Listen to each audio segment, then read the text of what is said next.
तो last episode के and पे हमने देखा था कि यंग मास्टर लिन लू टाई से पूछते हैं, मुझे ये बताओ कि तुमने जो असैसिन भेजा है वो काम को कर लेगा। तो वो उसे कहता है हाँ वो उस काम को कर लेगा क्योंकि वो उस काम के लिए बिल्कुल परफेक्ट है और ऊपर से उसकी तलवारबाजी की टेक्निक उससे भी ज्यादा परफेक्ट है। इस बारे में बिल्कुल परेशान होने की जरूरत नहीं है। जब तक हमारी ये गेम खत्म होगी मुझे लगता है कि ये डाओ जो है वो उसका सर काट कर यहाँ पर तुम्हारे पास ले आएगा। तो यंग मास्टर लिन उसे कहता है कि अगर तुम वो यहाँ पर उसका सर काट कर ले आता है तो फिर तो यहाँ पर मुझे जिंदगी की सबसे बड़ी खुशी मिलेगी क्योंकि इससे मैं बहुत ज्यादा खुश होने वाला हूँ और बदले में तुम्हें भी यहाँ पर बहुत कुछ मिलने वाला है। नेक्स्ट सीन में फिर से वहां पर बैकयार्ड का दिखाया जाता है जहां पर किन्नन उस जी डाओ के साथ फाइट कर रहा था। तो हमारा किन्नन बड़ी आसानी के साथ उसके अटैक्स को अवॉइड कर रहा था। यहीं पर वो उसके ऊपर एक स्ट्राइक लगाता है तो वो कहता है कि इसकी तलवारबाजी जो मेरी तलवारबाजी से ज्यादा तेज है। किन्नन उसके हाथ से उसकी तलवार को गिरवा देता है और साथ ही अपनी तलवार को उसके सामने करते हुए कहता है कि मुझे ये बताओ कि तुम्हें किसने यहाँ पर भेजा है। अगर तुमने नहीं बताया तो फिर मैं तुम्हें बहुत ही दर्दनाक मौत दूंगा, अगर तुमने बता दिया तो फिर तुम्हें बहुत ही आसान मौत मिलेगी। वो असैसिन सोच रहा था कि मैं इस लड़के को इतनी आसानी से ये बात कैसे बता सकता हूँ। तो वो उसे कहता है कि अगर मैंने यहाँ पर तुम्हें बता दिया तो मैं यहाँ पर एक असैसिन होने के लायक नहीं हूँ क्योंकि असैसिन बिजनेस इस तरह चलता है कि हम लोग अपने ओनर का नाम नहीं बताते। किन्नन कहता है तो फिर ठीक है जैसी तुम्हारी मर्जी हो। फिर साथ ही वो सोच रहा होता है कि मास्टर किनजैन ने मुझे जो पावर्स दी है उस ब्लड लाइन पावर के अंदर एक ऐसी टेक्निक है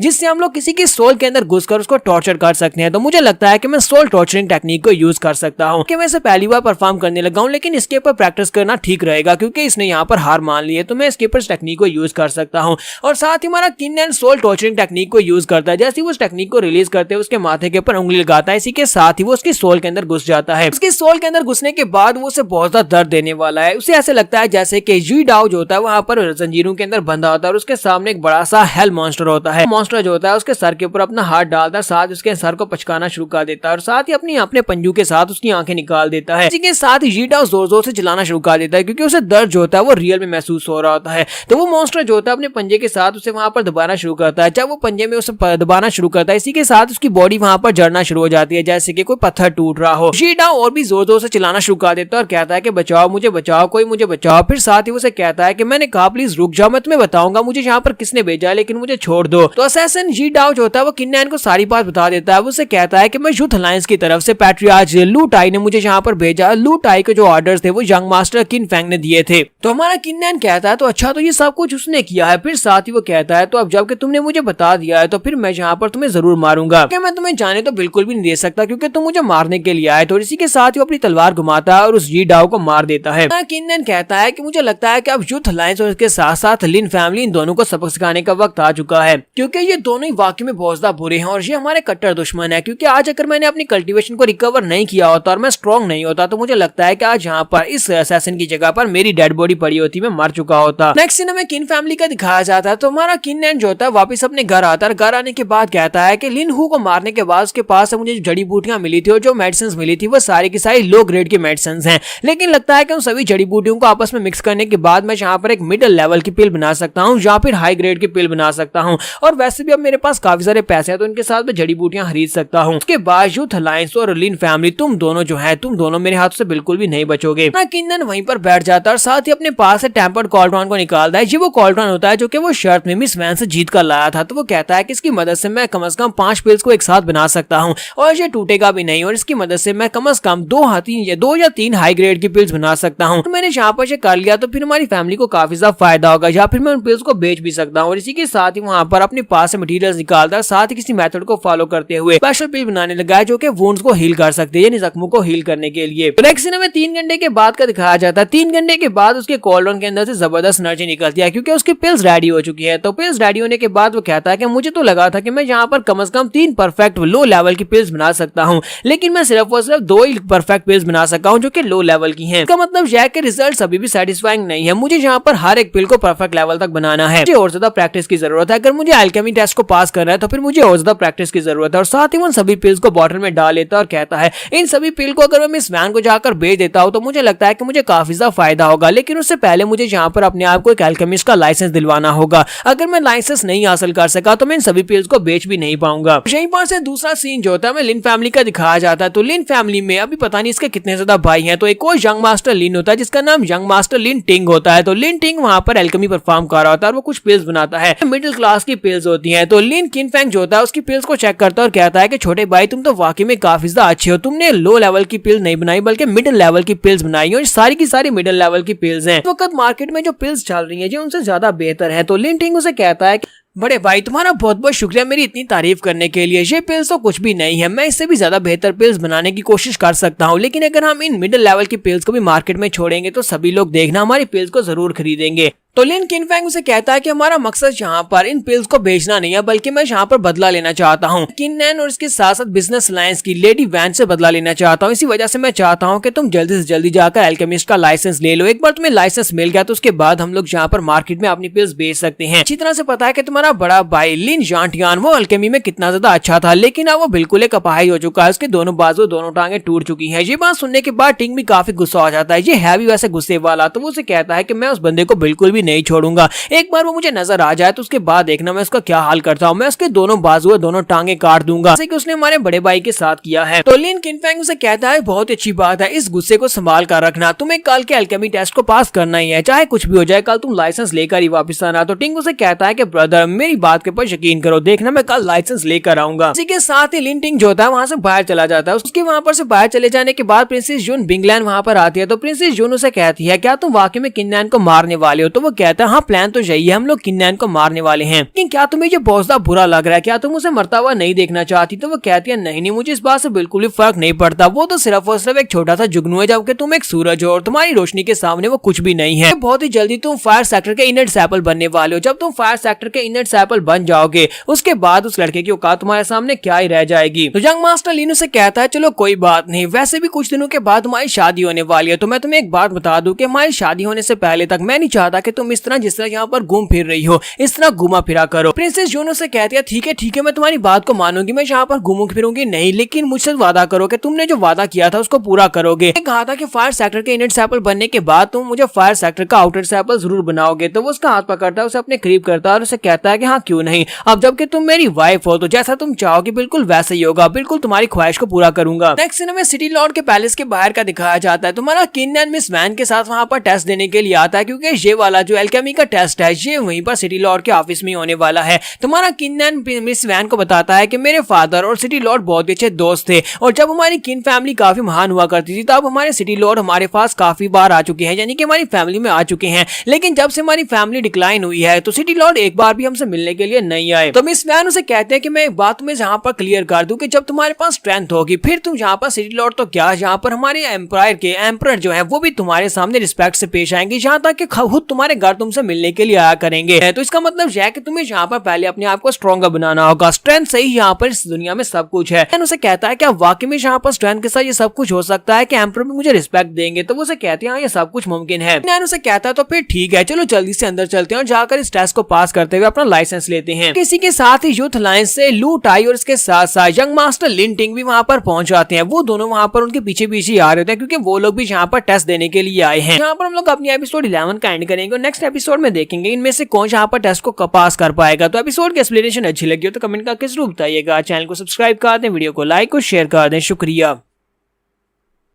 तो गाइस कैसे हैं आप सब लोग? द बर्निंग स्वॉर्ड की एपिसोड 12 के साथ हाजिर हो। तो लास्ट एपिसोड के एंड पे हमने देखा था कि हमारा किननैन मिस वैन के साथ सिटी लॉर्ड के कमरे में सिटी लॉर्ड के पैलेस में जाता था कि वहां पर जाकर अपने अल्केमी टेस्ट को पास करके अपना अल्केमी का लाइसेंस ले सके। और वहीं पर हमारा यंग मास्टर लिन टिंग और उसके साथ साथ लू टाई भी होते हैं, वो लोग भी यहाँ पर टेस्ट देने के लिए आए होते हैं। तो वो लोग उनके पीछे पीछे होते हैं। तो वो लोग कहते जरा देखो तो यहाँ पर क्या हो रहा है। किननैन यहाँ पर मिस वैन के साथ आया है। तो लू टाई ये देखने के बाद काफी हैरान होता है कि किननैन अभी तक जिंदा है। वो कहता है कि ये अभी तक मरा नहीं, इसका मतलब जी डाउ ने इसको मारा नहीं है। तो फिर जी डाउ कहाँ पर चला गया होगा? वैन पीछे की तरफ घूमती है और कहती है जरा देखो तो यहाँ पर कौन आया है। यहाँ पर तो लू टाई आया है, अलायंस का पैट्रियार्क। तुम यहाँ पर सुबह सुबह क्या करने के लिए आए हो? सिटी लॉर्ड के मैनर में क्या तुम यहाँ पर भीख मांगने के लिए आए हो किसी चीज के लिए, या फिर तुम यहाँ पर सिर्फ वैसे ही वॉक करने के लिए आए हो? टाई उसे कहता है कि हम लोग यहाँ पर सिटी लॉर्ड के ऑफिस में सीनरी देखने के लिए तो बिल्कुल भी नहीं आए, और तुम लोग भी यहाँ पर सीनरी देखने के लिए तो नहीं आए होगे। मुझे लगता है कि तुम लोग भी यहाँ पर उसी मकसद के लिए आए हो जिसके लिए हम लोग आए हैं। हम लोग यहाँ पर अल्केमी टेस्ट देने के लिए आए हैं। इसी के साथ यंग मास्टर लिन टिंग जो होता है वो चलाकर कहता है कि तुमने मेरे भाई के दोनों बाजू दोनों टांगों को क्रिपल किया था, आज मैं यहाँ पर तुम्हें मार डालूंगा अपने भाई का बदला लेने के लिए। जबकि लू टाई उसे रोक देता है और कहता है कि यंग मास्टर प्लीज रुक जाओ, तुम यहाँ पर इसको नहीं मार सकते। हम लोग इस वक्त सिटी लॉर्ड के मेन पैलेस के बाहर हैं, और अगर तुमने यहाँ पर इस लड़के को मार दिया तो फिर हमारी रेपुटेशन बहुत ज्यादा खराब हो जाएगी। अगर तुम इसे मारना ही चाहते हो तो फिर तुम अल्केमी टेस्ट के दौरान इसको हरा सकते हो।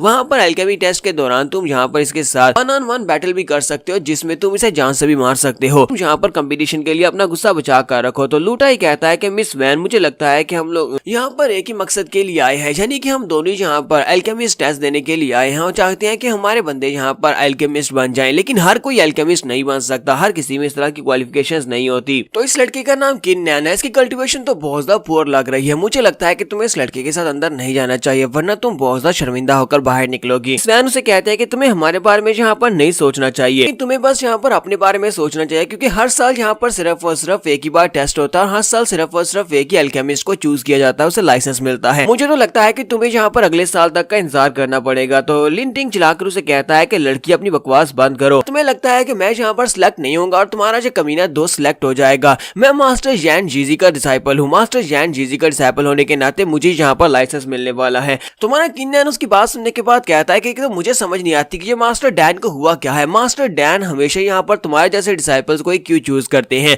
अगर मास्टर डैन यहाँ पर आकर मेरी क्वालिफिकेशंस को देख ले तो मुझे लगता है वो मेरे सामने सर झुकाकर मुझे अपना मास्टर कहना शुरू कर देंगे। तो टिंग इस बात से और भी ज्यादा गुस्सा होता है और कहता है कि तुम्हारी हिम्मत कैसे हुई, तुमने मेरे मास्टर जैन जेजी की इंसल्ट कर दी। तुम्हें पता भी है कि मास्टर डैन कितने महान इंसान है। इसी के साथ ही लूटाई उसे रोक लेते हैं और कहते हैं कि बच्चे प्लीज शांत हो जाओ, तुम यहाँ पर इससे फाइट नहीं कर सकते। तो यहाँ पर अल्केमिस्ट टेस्ट देने के लिए आए, पहले टेस्ट दे लेते हैं, उसके बाद इस लड़के के साथ जो चाहे वो कर लेना। जैसा कि मैंने तुम्हें बताया कि अल्केमी टेस्ट के दौरान तुम इसे चैलेंज भी कर सकते हो लाइफ और डेथ के लिए, और वहाँ पर सिटी लॉर्ड की निगरानी में तुम इसे जान से मार सकते हो और कोई भी तुम्हें रोकेगा भी नहीं। तो टिंग हमारे किन्नैन से कहता है कि लड़के फिलहाल के लिए मैं तुम्हें जिंदा छोड़ देता हूँ, लेकिन देखना इस टेस्ट के कंप्लीट होने तक मैं तुम्हें जरूर मार डालूंगा। इसी के साथ ही वो पैट्रिया से कहता है कि पैट्रिया चलो यहाँ से चलते हैं, और वो लोग अंदर चले आते हैं। अंदर आने के बाद नेक्स्ट सीन में अंदर पैलेस के अंदर का दिखाया जाता है, जहाँ पर सिटी लॉर्ड होते हैं। सिटी लॉर्ड के साथ उनकी बेटी भी होती है। तो एक बंदा उनके पास आता है और कहता है कि सर अब हम लोग क्या करें, बाहर लोग आ चुके हैं। इन फैमिली का यंग मास्टर बाहर टेस्ट देने के लिए आया है, अल्केमी टेस्ट के लिए आया है, तो आपको जल्दी से वहां पर आना होगा। तो वो कहते हैं अच्छा ठीक है, उनको बिठा दो, मैं बहुत ही जल्दी वहां पर आता हूँ। नौकर के चले जाने के बाद फादर जो होते हैं वहां पर काफी ज्यादा परेशान लग रहे होते हैं। तो उनकी बेटी उनसे कहती है कि डैड आप काफी ज्यादा उदास लग रहे हैं, क्या हुआ, क्या कोई मसला है। तो वो उसे कहते हैं नहीं मसला तो नहीं है, बस मेरी तबीयत नहीं ठीक। साथ ही वो खांसना शुरू कर देते हैं और कहते हैं कि आजकल मैं काफी ज्यादा बिजी रहा हूँ, जिसकी वजह से मैं अपनी बॉडी को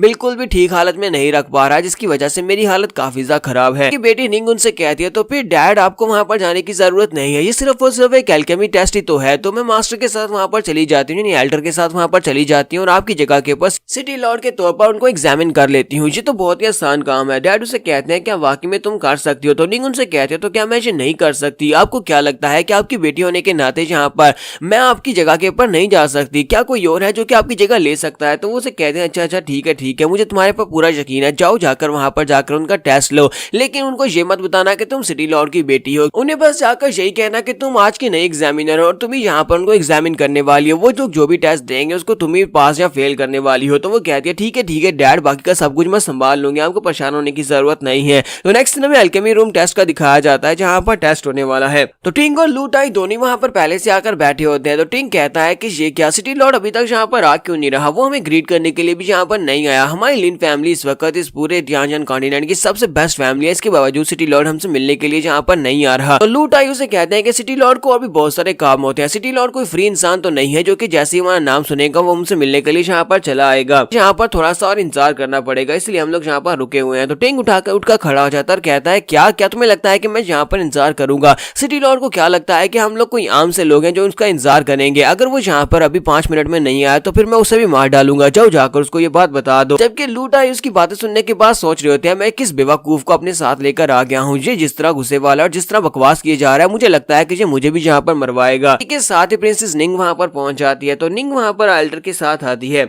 निंग वहाँ पर रूम के अंदर आती है और उनसे कहते हैं कि प्लीज मुझे माफ करना, मैं लेट हो गई, मैं आज की तुम्हारी नई एग्जामिनर हूँ। लूटाई वहाँ पर सोच रहे होते हैं क्या ये लड़की जहाँ पर हमें एग्जामिन करने वाली है, चलो कोई बात नहीं, ये लड़की के साथ हमारी एग्जामिनेशन ज्यादा आसान हो जाएगी। जबकि दूसरी तरफ से टिंग जो होता है उसे देखते ही बोलता है ये लड़की तो बहुत ज्यादा खूबसूरत है। वो निंग से कहता है कि तुम इतनी खूबसूरत हो, क्या तुम आज रात मेरे बिस्तर में गुजारना चाहोगी, ये तुम्हारे लिए बहुत ही बड़ी आनर की बात होगी। वो ये वाली बात करता है। तो इसी के साथ ही वो सभी लोग उसकी तरफ घूर घूर कर देखना शुरू कर देते हैं। स्पेशली हमारी प्रिंसेस के साथ जो एल्डर होता है वो गुस्से के साथ उसकी तरफ देख रहा होता है। एल्डर फैंग से कहते हैं क्या तुम्हें पता भी है कि तुमने किससे इस तरह की बात की है। तो प्रिंसेस भी जाकर उनके पीछे खड़ी हो जाती है और उनसे कहते हैं कि एल्डर फैंग प्लीज इसको कुछ भी मत बताना। फिर साथ ही वो कहती है कि मैं यहाँ की नई एग्जामिनर हूँ और अगर तुमने यहाँ पर मेरे सामने दोबारा इस तरह की बकवास की तो फिर मैं तुम्हें उठाकर बाहर फेंक दूंगी और तुम्हें यहाँ पर आज का टेस्ट भी नहीं देने दूंगी। तो टिंग फिर से उठकर उसके सामने आकर खड़ा हो जाता है और उसे कहता है कि मैं यहाँ पर तुम्हें एक मौका दे रहा था, क्या तुम्हें लगता लगता है कि मेरे बिस्तर में सोना हर किसी के बस की बात है, मैं किसी को भी इस तरह से इनवाइट नहीं करता। लूटाई आगे बढ़ते हैं और कहते हैं कि यंग मास्टर टिंग, अगर वाकई में तुम यहाँ पर आज अल्केमिस्ट टेस्ट में हिस्सा लेना चाहते हो तो फिर तुम्हें यहाँ पर शांत रहना होगा। प्लीज जल्दी से यहाँ पर आकर बैठ जाओ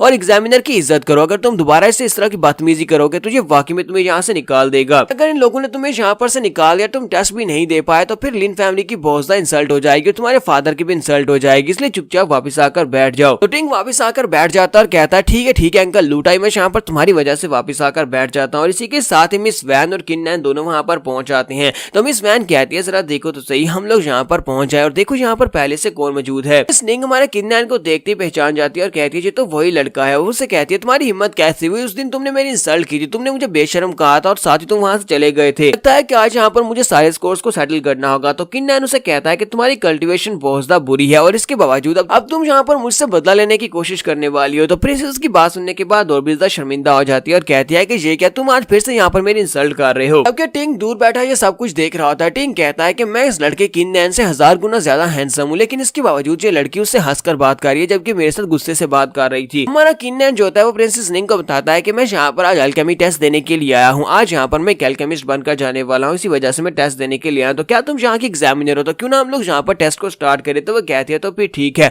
वो एल्डर फैंग से कहती है कि एल्डर फैंग इनके टेस्ट को स्टार्ट किया जाए। एल्डर फैंग उन दोनों को बताता है कि यहाँ पर रूल सबके लिए सेम है कि तुम्हें यहाँ पर एक एक पॉट दिया जाएगा और साथ में तुम्हें जड़ी बूटियां दी जाएंगी जिनके साथ तुम्हें एक मेडिसिन बनानी होगी। अलॉटेड टाइम में तुम्हें उस मेडिसिन उस पिल को बनाना होगा। अगर तुमने बना लिया तो तुम पास हो जाओगे, अगर तुम नहीं बना पाए तो फिर तुम फेल हो जाओगे। अगर तुम दोनों ही बना लेते हो तो तुम दोनों की पिल की क्वालिटी को चेक किया जाएगा, जिसकी क्वालिटी ज्यादा बेहतर होगी वही टेस्ट को पास करेगा। और यहाँ पर सिर्फ और सिर्फ एक ही स्पॉट है, यानी कि सिर्फ एक ही बंदे को एल्केमी का लाइसेंस मिल सकता है और दूसरा फेल हो जाएगा। चलो जल्दी से तुम लोग यहाँ पर लेवल 1 की विंड डैन बनाना स्टार्ट करो और यहीं पर हमारी एपिसोड का एंड करेंगे और नेक्स्ट एपिसोड में देखेंगे कौन यहाँ पर सबसे बेहतर पिल बना पाता है। तो एपिसोड 12 की एक्सप्लेनेशन अच्छी लगी हो तो कमेंट करके जरूर बताइएगा। चैनल को सब्सक्राइब कर दे, वीडियो को लाइक और शेयर कर दें। शुक्रिया।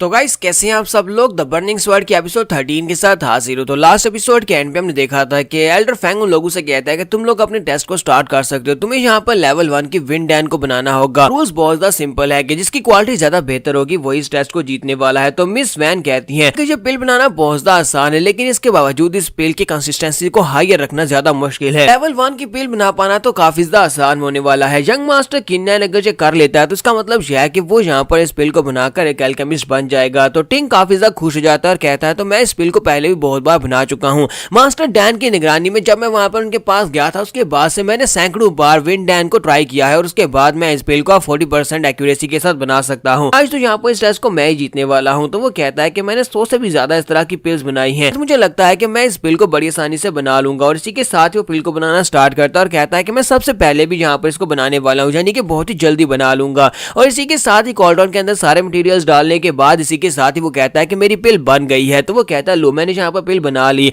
तो एल्डर फैंग उस पिल को हाथ में पकड़ते हैं और कहते हैं कि ये क्या, ये पिल तो वाकई में 40% क्वालिटी वाली है, यानी कि एक मिडिल क्लास की पिल है, जो बहुत ही अच्छी बात है। भागता हुआ आगे बढ़ता किन्नैन के पास जाता है और कहता है कि तुमने तो अभी तक स्टार्ट भी नहीं किया, मुझे लगता है कि तुम्हें विंड डैन के बारे में पता ही नहीं है कि इसको कैसे बनाया जाता है, या फिर तुमने ये देख लिया कि मैंने इतनी तेजी के साथ पिल बना लिया और तुम यहाँ पर इसलिए गिव अप करना चाहते हो क्योंकि तुम बहुत ज्यादा डर गए हो। तुम्हारा किन्नैन उसे कहता है कि तुम्हें क्या लगता है कि तुमने यहाँ पर इस पिल को ज्यादा तेजी के साथ बना लिया है, मैं इस पिल को सिर्फ और सिर्फ 10 सेकंड में बना सकता हूँ, क्या तुम इस बात के ऊपर विश्वास करोगे। तो टिंग उसे कहता है कि बकवास बंद करो, तुम सिर्फ मजाक कर रहे हो, 10 सेकंड में इस तरह की पिल को बनाना नामुमकिन है, तुम इस पिल को 10 सेकंड में बिल्कुल भी नहीं बना सकते। मुझे तो नहीं लगता कि तुमने इस पिल को पहले कभी बनाया भी होगा, जिसने इस पिल को पहले कभी बनाया ना हो वो 10 सेकंड में पिल को कैसे बना सकता है। तो हमारा किन्नैन उसे कहता है तुमने बिल्कुल ठीक कहा, मैंने आज से पहले इस पिल को बिल्कुल भी नहीं बनाया। के साथ ही लूट आई उसे कहते हैं कि मुझे लगता है कि लड़के तुम्हारी एरोगेंस की कोई लिमिट ही नहीं है, तुम बस यहाँ पर जानबूझकर इस तरह की बातें किए जा रही हो, तुम यहाँ पर बहुत ज्यादा डरे हुए हो कि तुम्हारी इंसल्ट हो जाएगी। हमारे यंग मास्टर टिंग ने बड़ी आसानी के साथ मिडिल क्लास की विंड डैन बना दी, इसी वजह से अब तुम यहाँ पर शुरू भी नहीं करना चाहते। मुझे ये बात अच्छी तरह से पता है कि आज से पहले तुमने कभी भी अल्केमी परफॉर्म नहीं की, अगर तुमने कभी परफॉर्म की होती तो हमें पता होता कि किन फैमिली का यंग मास्टर किन्नैन जो है वो एक अल्केमिस्ट है और अल्केमी परफॉर्म कर सकता है। हमारा किन्नैन वहीं पर बैठ जाता है और कहता है कि तुम सभी लोग यहाँ पर बहुत ही जल्दी देखोगे कि मैं कैसे 10 सेकंड में तुम्हारे सामने एक पिल बनाकर रखता हूँ, और विंड डैन को बनाना तो बहुत ज्यादा आसान काम है, बात से फर्क नहीं पड़ता पता कि तुमने पहले जहाँ पर कितने 100 बार इसको प्रैक्टिस किया हुआ है, कितनी 100 बार तुम यहाँ पर इस पिल्स को बना चुके हो। बस यहाँ पर इस बात से फर्क पड़ता है कि तुम्हें पिल बनाना आता है या नहीं। और साथ ही हमारा किन्नन कहता है कि लो मेरी पिल बन गई। तो वहां पर 10 सेकंड्स के अंदर अंदर हमारा किन्नन अपनी पिल को रेडी कर देता है। जैसे वो पिल को उठाता है तो उसके अंदर से बहुत सारी रोशनी निकल रही होती है। तो मास्टर फेंग आगे बढ़ते हैं और कहते हैं कि इस लड़के ने तो वाकई में 10 सेकंड में यहाँ पर इस पिल को बना दिया। इस स्पीड के बारे में आज से पहले हम लोगों ने कभी नहीं सुना कि इतनी स्पीड के साथ किसी ने वेन डैन को बना दिया हो, क्योंकि इस पिल को बनाना इतना भी आसान काम नहीं है। कहता है कि मुझे लगता है कि इसकी पिल जो है ये बहुत ज्यादा बेकार होने वाली है, या तो इसने यहाँ पर पिल बनाई नहीं है, ये पिल जो है ये फेक है, ये कहीं और से पिल लेकर आया है। टूटाई कहते हैं कि मुझे लगता है कि ये लड़का शो ऑफ कर रहा है। तो एल्डर फैंग जब इस पिल को चेक करेंगे तभी पता चलेगा कि ये पिल किस लेवल की है। किन्नन उनकी तरफ देखता और हंसना शुरू कर देता और कहता है कि एल्डर फैंग प्लीज यहाँ पर आए और आकर इस पिल को चेक करे। तो एल्डर फैंग आगे बढ़ते हैं और जाकर उस पिल को हाथ में पकड़कर चेक करते हैं और कहते हैं कि ये पिल तो 90% एक्यूरेसी के साथ है, यानी कि 90% क्वालिटी के साथ है। ये तो एक हाई लेवल की पिल है। तो ये बात सुनने के बाद प्रिंसेस निंग कहती है क्या वाकई में यहाँ पर इसने एक हाई लेवल की पिल बना दी। सुना है कि बड़े बड़े एल्केमिस्ट हैं वो भी 90% एक्यूरेसी के साथ पिल नहीं बना पाते, क्योंकि यहाँ पर जितने भी एल्केमिस्ट हैं वो सारे के सारे इस लेवल तक नहीं पहुंचे। सिर्फ और सिर्फ 10 सेकंड में पिल को 90% एक्यूरेसी के साथ बना पाना है। ये तो मुझे लगता है कि फायर सेक्टर के हायर एल्केमिस्ट हैं वो भी ऐसा नहीं कर सकते। तो टिंग आगे बढ़ता है और मास्टर फैंग से कहता है कि बुड्ढे खूसट कहेंगे क्या तुमने देखा नहीं कि नैन ने यहाँ पर इस पिल को बनाने के लिए पहले कोई भी प्रैक्टिस नहीं की हुई और हमें अच्छी तरह से पता है कि वो एक एल्केमिस्ट भी नहीं है। तो क्या तुम इस बात को इन्वेस्टिगेट नहीं करोगे कि उसने यहाँ पर इतनी आसानी के साथ 10 सेकंड में एक पिल को कैसे बना लिया। मुझे लगता है कि ये पिल पहले से उसने अपनी जेब में डाली हुई थी। जब तुमने यहाँ पर टेस्ट को शुरू करवाया तो उस वक्त उसने इस पिल को निकाल दिया। मुझे तो लगता है कि तुम भी यहाँ पर इसके साथ मिले हुए हो, लगता है कि तुमने इससे पैसे लिए हैं।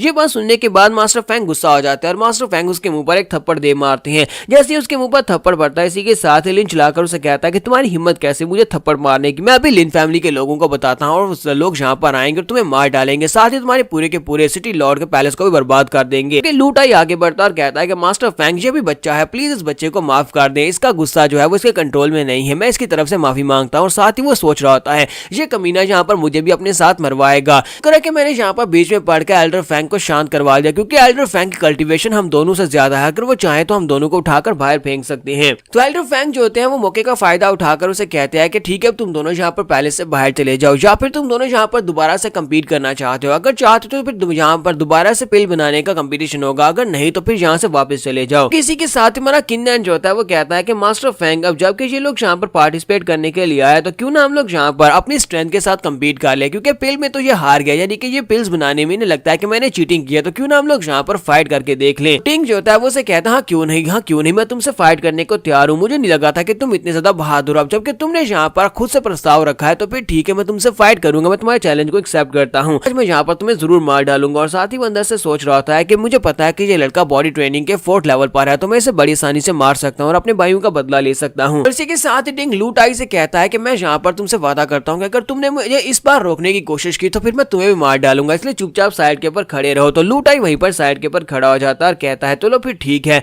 कि नैन अगर तुम इससे फाइट करना चाहते हो तो फिर कर सकते हो। लूटाई सोच रहा था कि ये कमीना तो बिल्कुल भी नहीं बचेगा। तो मास्टर फैंग कहते हैं अच्छा ठीक है, जबकि तुम दोनों ने फैसला कर ही लिया है तो फिर मेरे साथ आ जाओ। वो इनका अपने साथ लेकर रीना की तरफ चल पड़ते हैं और साथ ही वो सोच रहे होते हैं कि ये लड़का किन्नन सोच क्या रहा है, मैं तो यहाँ पर इसी का फायदा कर रहा था, मैं इन दोनों को यहाँ पर से निकाल देता और इसके साथ इसे एल्केमी का लाइसेंस भी मिल जाता और ये बड़ी आसानी से टेस्ट को पास कर सकता था। फिर अचानक से इस लड़के को क्या हो गया कि इसने यहाँ पर फाइटिंग कंपटीशन की डिमांड कर दी है। फाइटिंग में ये हार भी सकता है क्योंकि मुझे पता है कि इसकी कल्टीवेशन को अबॉलिश कर दिया गया है, इसके पास कल्टीवेशन नहीं है। चलो छोड़ो, वैसे भी मैं काफी ज्यादा बुढ़ा हो चुका हूँ इन सारी बातों को सोचने के लिए। तो नेक्स्ट हमें अरीना का दिखाया जाता है। मास्टर फैंग कहते हैं कि रूल्स बहुत ज्यादा सिंपल हैं, तुम दोनों की फाइटिंग के दौरान जो भी अरीना से बाहर गिर गया वो हार गया, या फिर जो भी वहां पर सरेंडर कर देगा वो हार जाएगा। तो ये बात सुनने के बाद टिंग कहता है तुम्हारे कहने का मतलब यह है कि हम लोग यहाँ पर एक दूसरे को जान से भी मार सकते हैं, क्योंकि तुमने ये नहीं कहा कि हम लोग एक दूसरे को जान से नहीं मार सकते। तो मास्टर फैंग उसे कहते हैं हाँ तुम दोनों यहाँ पर एक दूसरे को जान से भी मार सकते हो, लेकिन उम्मीद करता हूँ कि तुम दोनों यहाँ पर इस रास्ते को नहीं यूज करोगे, या तो अरीना से बाहर निकलोगे या फिर सरेंडर कर दोगे, यही तुम्हारे लिए ज्यादा बेहतर रहेगा। टिंग अपनी तलवार को उठाता है और कहता है कि तुम्हें क्या लगता है कि मैं इसे इतनी आसानी के साथ यहाँ पर सरेंडर करने दूंगा? आज तो मेरी तलवार खून का जायका चक्कर रहेगी, आज मैं किन्नन को यहाँ पर इसी अरीना में मार डालूंगा। माना किन्नन भी अरीना में आ जाता है और उसे कहता है क्या तुम्हें वाकई में लगता है कि तुम इस लायक हो कि तुम मुझे मार सकते हो? तो टिंग उसे कहता है क्या तुम्हें यहाँ पर डर लग रहा है, इसी वजह से तुम इस तरह की बातें कर रहे हो? लेकिन अब ये सब कुछ बेकार है क्योंकि तुमने खुद ही यहाँ पर फाइटिंग की डिमांड की थी, अब तुम पीछे भी नहीं हट सकते, कुछ यहाँ पर मैं क्या कर सकता हूँ। और इसी के साथ ही वो अपनी सिल्वर लॉन्ग स्वॉर्ड को लेकर उसके ऊपर अटैक करने के लिए आगे बढ़ता है और कहता है कि मेरे पास एक स्पेशल टेक्निक है जो कि लेवल 3 की परफॉर्म टेक्निक है जिसे स्वर्ड ड्रिंकिंग ब्लड कहते है इसी टेक्निक के साथ वो हमारे किन्नैन के ऊपर अटैक करने के लिए उसके करीब पहुंच जाता है। तुम्हारा किन्नैन उसे कहता है कि तुम्हें क्या लगता है कि मेरे पास कोई तलवारबाजी की टेक्निक नहीं है। इसके साथ ही हमारा किन्नैन अपनी शूरा स्वर्ड टेक्निक को यूज करता है। वो अपनी शूरा टेक्निक को यूज करते हुए उसके ऊपर अटैक करने के लिए उसके पीछे पहुंच जाता है। तो वो कहता है ऐसा कैसे हो गया, ये इतना ज्यादा फास्ट कैसे है। तुम्हारा किन्नैन बड़ी तेजी के साथ उसके पीछे पहुंच जाता है और उसके कंधे के ऊपर अटैक करता है। उसके कंधे के ऊपर अटैक करता है, उसका कंधा जख्मी हो जाता है, ब्लड निकलना शुरू हो जाता है और वहीं पर ग्राउंड के ऊपर गिर जाता है। और इसी के साथ हमारा किन्नैन उसके ऊपर बहुत सारी स्ट्राइक्स लगाता है जिससे वो वहीं पर नीचे गिरकर मर जाता है। तुम्हारा किन्नैन कहता है कि लो यहाँ पर मैंने एक और कचरे को ठिकाने लगा दिया। जबकि लूट आई उसे कहता है कि ये तुमने क्या कर दिया, तुम्हारी हिम्मत कैसे हुई लिन फैमिली के यंग मास्टर को जान से मारने की। तुम्हारा किन्नैन लूट आई से कहता है कि इस कमीने की डेड बॉडी को उठाओ और जाकर इसके बाप को दे दो और साथ ही उसे जाकर मैसेज भी देना कि मैं लिन फैमिली को बहुत ही जल्दी बर्बाद करने के लिए आने वाला हूं। मैं इसी तरह उसके सभी बेटों को मारूंगा और उसके बाद पूरी की पूरी लिन फैमिली को भी बर्बाद कर दूंगा। यहाँ पर हम लोग अपनी एपिसोड 13 का एंड करेंगे। एपिसोड की एक्सप्लेनेशन अच्छी लगी हो तो कमेंट करके जरूर बताइएगा। चैनल को सब्सक्राइब कर दे, वीडियो को लाइक और शेयर कर दें। शुक्रिया।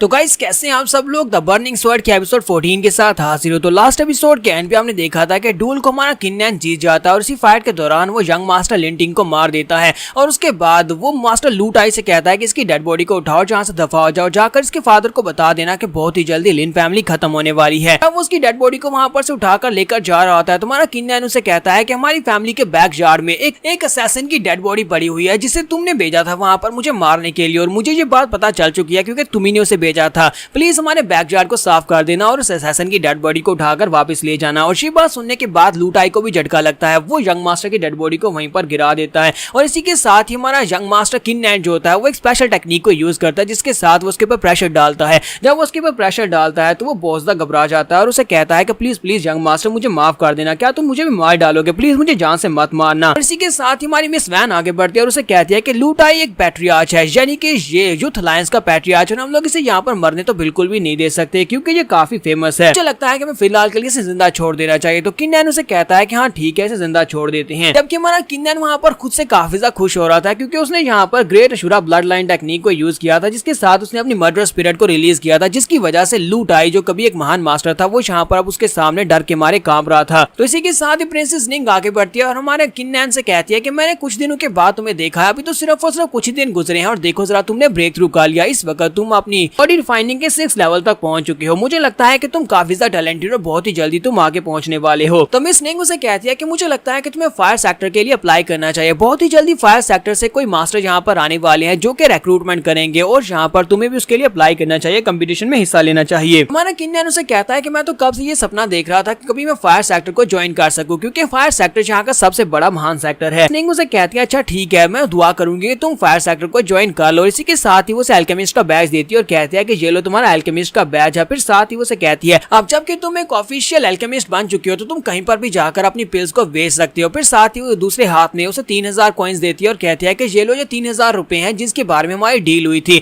तुमने उस दिन लिनहू को मारा था 3000 के लिए, तो 3000 मैं तुम्हें दे रही हूँ। तो हमारा किन्नैन जो होता है उसके हाथ से बैज ले लेता है लेकिन पैसे नहीं लेता। वो कहता है मैं तो बस मजाक कर रहा था, क्या तुम्हें वाकई में लगता है कि मैं यहाँ पर तुमसे इसके पैसे लूंगा? उस दिन मैंने जो कुछ भी किया था वो सही किया था, मैंने अच्छाई के लिए वो सब कुछ किया था, ना कि पैसे कमाने के लिए ये सब कुछ किया था। तो प्रिंसेस निंग उसे कहती है कि चलो ये तो बहुत ही अच्छी बात है, अब जबकि तुमने यहाँ पर ये बहुत ही अच्छा काम किया कि तुमने मेरे साथ अच्छे से बात की, मैं यहाँ पर तुम्हारे फैसले की कदर भी करती हूँ। अब मुझे वापस जाकर सिटी लॉर्ड को रिजल्ट्स के बारे में बताना है कि तुम यहाँ पर नए एल्केमिस्ट बने हो। इसी के साथ ही वो पीछे की तरफ मुड़ जाता है। जब वो वहाँ पर से जा रही होती है तो हमारा किन्नैन उसे कहता है तो फिर ठीक है तुम्हें बाद में मिलूंगा। और जब वो जा रही होती है तो मिस वैन उसे कहती है तुम्हें ये लड़की अच्छी लगी। तो हमारा किन्नैन उसे कहता है कि तुम्हारी इस बात का क्या मतलब है? तो मिस वैन उसे कहती है अब इतने भी बोले मत बनो, मैं यहाँ पर तुमसे क्या पूछ रही हूँ, तुम्हें ये लड़की कैसी लगी, यानी कि क्या ये तुम्हें अच्छी लगी, क्या ये तुम्हारी टाइप की है? तो किन्नैन उसे कहता है कि नहीं मैं यहाँ पर कुछ कह नहीं सकता, हो सकता है। तो वो उसे कहती है अच्छा तो मेरे बारे में क्या ख्याल है, क्या मैं तुम्हारी टाइप की हूँ? तुम्हारा किन्नैन कहता है कि हाँ ये भी हो सकता है कि तुम भी मेरी टाइप की हो। इसके साथ ही हमारा किन्नैन भी उसे बाय बोलकर चला जाता है। जबकि मिस वैन वहाँ पर सोच रही होती है जरा देखो तो सही ये लड़का यहाँ पर मुझे भी इस मुश्किल में डाल गया है कि क्या मैं इसके लायक हूँ या नहीं हूँ। तो नेक्स्ट सीन में सिटी लॉर्ड के मेंशन का दिखाया जाता है। तो प्रिंसेस निंग अंदर आती है और अंदर आने के बाद अपने फादर को बताती है कि वो लड़का किन नैन था, उस दिन जिस लड़के ने मेरी जान बचाई थी और आज यहाँ पर एल्केमी के टेस्ट को जिस लड़के ने पास किया है वो किन नैन ही है। वो यहाँ पर एक एल्केमिस्ट बन चुका है। तो उसके फादर ये बात सुनने के बाद काफी हैरान होते हैं, फिर साथ ही कहते हैं मैंने तो सुना था कि उस लड़के की कल्टीवेशन को अबॉलिश कर दिया गया है। लिन किन फैंग ने उसकी कल्टीवेशन को अबॉलिश किया है। मुझे लगता है कोई ऐसा मास्टर है जो कि उसकी मदद कर रहा है। तो उसकी बेटी उसे कहती है कि डैड मुझे लगता है कि उसके साथ एक मास्टर थी, एक लड़की बहुत ज्यादा खूबसूरत हो और उस लड़की ने उसकी मदद की होगी। उस लड़की का नाम क्योंग वैन था। तो उसके फादर ये बात सुनने के बाद कहते हैं क्योंग वैन, इस लड़की क्योंग वैन को यहाँ पर अभी कुछ ही अरसा हुआ हमारे स्वर्ड सिटी में आए हुए। स्वर्ड सिटी में आकर उसने हमारे यहाँ पर स्वर्ड सिटी अलायंस जो है यानी उस बिजनेस को बहुत ही अच्छे से संभाला है और ज्यादातर वो पिल्स और एल्केमी में ही डील करती है। मुझे लगता है कि उसी ने यहाँ पर कोई ऐसी पिल बनाई होगी जिसकी मदद से वो इसकी कल्टीवेशन को दोबारा से रिकवर कर सकती है। साथ ही फादर अपनी बेटी से कहते हैं लेकिन यहाँ पर तुम्हारी बातें सुनने के बाद लगता है कि तुम उस लड़के को पसंद करने लगी हो। तो निंग आगे से शर्माना शुरू कर देती है और कहती है कि डैड लास्ट टाइम जब मैंने उस लड़के को देखा था तो उस लड़के की कल्टीवेशन सिर्फ और सिर्फ 5th लेवल पर थी और आज जब मैं उस लड़के को देख रही हूँ तो उस लड़के की कल्टीवेशन बॉडी रिफाइनिंग के 6th लेवल तक पहुंच चुकी है। मैं तो सिर्फ और सिर्फ इसीलिए उस लड़के की तारीफें कर रही हूँ और ऊपर से आज वो एक एल्केमिस्ट का लाइसेंस लेकर गया है। तो इसका मतलब यह है कि वो एक बहुत ही अच्छा एल्केमिस्ट भी है। वो ऐसा क्यों लगता है कि मुझे उसकी तारीफ नहीं करनी चाहिए। तो उसके फादर आगे बढ़ते और कहते हैं कि मेरी बेटी मेरी बात सुनो,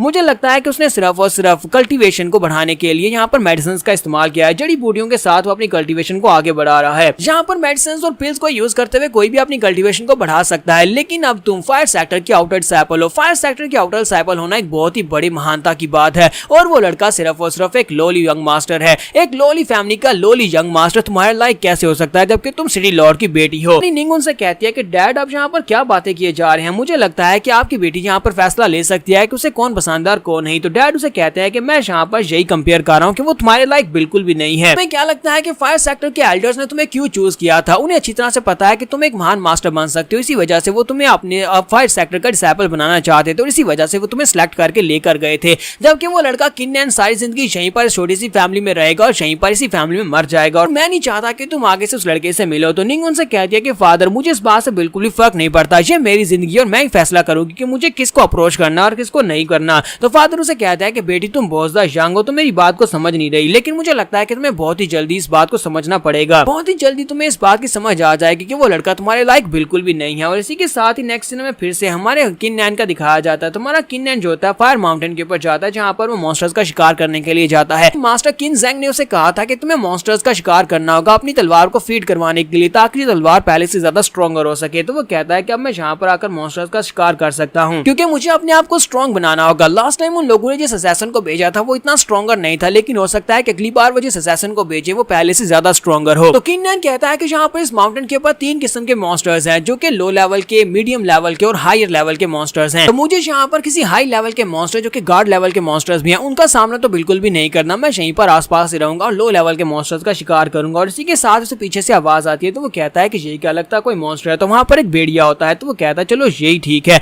ये तो एक मिडिल लेवल का मॉन्स्टर है, तो चलो इस मॉन्स्टर का शिकार करते हैं, इस वुल्फ का शिकार करते हैं। तुम्हारा किन नैन अपनी तलवार लेकर आगे बढ़ता है और उस मॉन्स्टर के ऊपर यानी वुल्फ के पास स्ट्राइक लगाता है, उस मॉन्स्टर की गर्दन काट देता है। और इसी के साथ ही वहां पर एक और वुल्फ भी होता है, उस वुल्फ को भी मार देता है और अपनी तलवार को उसकी बॉडी के अंदर धंसाता है। जब वो तलवार को उसकी बॉडी के अंदर धंसाता है तो उसके ब्लड के साथ एनर्जी निकलती है जो कि एनर्जी उसकी तलवार के रास्ते उसकी पूरी बॉडी के अंदर जाती है। और इसी के साथ ही वो अपने आसपास देखता है तो वहां पर वुल्फ्स का पूरा झुंड होता है, वहां पर बहुत सारे वुल्फ्स होते हैं जो कि चारों तरफ से घेर लेते हैं। तो किन नैन कहता है कि यहाँ पर तो बहुत सारे वुल्फ्स हैं, इतने सारे वुल्फ्स को मुझे यहाँ पर मारने में बहुत ज्यादा देर लगने वाली है, लेकिन मुझे लगता है कि हार्ड बैटल के साथ ही मैं अपने आप को स्ट्रॉन्ग बना सकता हूँ। यहाँ पर कोई और रास्ता ढूंढना होगा इन सभी को एक साथ मारने के लिए। फिर साथ ही वो अपनी तलवार को लेकर उन सभी को मारना स्टार्ट करता है। तुम्हारा किन नैन एक एक करके उन सभी मॉन्स्टर्स यानी सभी वुल्फ्स को मार रहा होता है। एक एक करके वो एक एक करके उन सभी वुल्फ्स की गर्दनें काटता है, किसी वुल्फ्स के बॉडी के दरमियान अपनी तलवार धंसा देता है और कहता है ये तो अच्छी बात है कि यहाँ पर बहुत सारे वुल्फ्स हैं, ये सारे के सारे वुल्फ्स मिडिल लेवल के हैं तो इनको मारने में ज्यादा मुश्किल नहीं हो रही, लेकिन इन सभी के साथ में यहाँ पर हो सकता है कि एंड के ऊपर मैं ब्रेक थ्रू कंप्लीट कर लूं। तो यहाँ पर इन सभी वुल्फ्स को मारते मारते उसे एक जबरदस्त रोर की आवाज आती है। जब उसे रोर की आवाज आती है तो उसे वहां पर काफी से डर महसूस होता है। तो हमारा किन नैन कहता है कि ये किस किस्म का मॉन्स्टर है जिसकी वजह से मुझे यहाँ तक डर महसूस हो रहा है, जिसके सिर्फ और सिर्फ चिल्लाने से डर महसूस हो रहा है। तो वो माउंटेन के ऊपर देखता है तो वहां पर माउंटेन के ऊपर एक बड़ा सा वुल्फ होता है, तो वुल्फ किंग होता है। किन नैन कहता है तो एक गार्ड लेवल का बीस्ट है यानी हायर लेवल का बीस्ट जो है, इसका मुकाबला करना तो बहुत ज्यादा मुश्किल होगा। इसी के साथ ही वो बड़ा सा वुल्फ किंग जो होता है जंप करते हुए नीचे उतर आता है और सीधा आकर हमारे किन नैन के ऊपर अटैक करता है। तो यहाँ पर हम लोग अपनी एपिसोड 14 का एंड करेंगे और नेक्स्ट एपिसोड में देखेंगे हमारा किन नैन यहाँ पर इस बड़े से व्हाइट वुल्फ को कैसे मारेगा। तो एपिसोड की एक्सप्लेनेशन अच्छी लगी हो तो कमेंट करके जरूर बताइएगा। चैनल को सब्सक्राइब कर दे, वीडियो को लाइक और शेयर कर दें। शुक्रिया।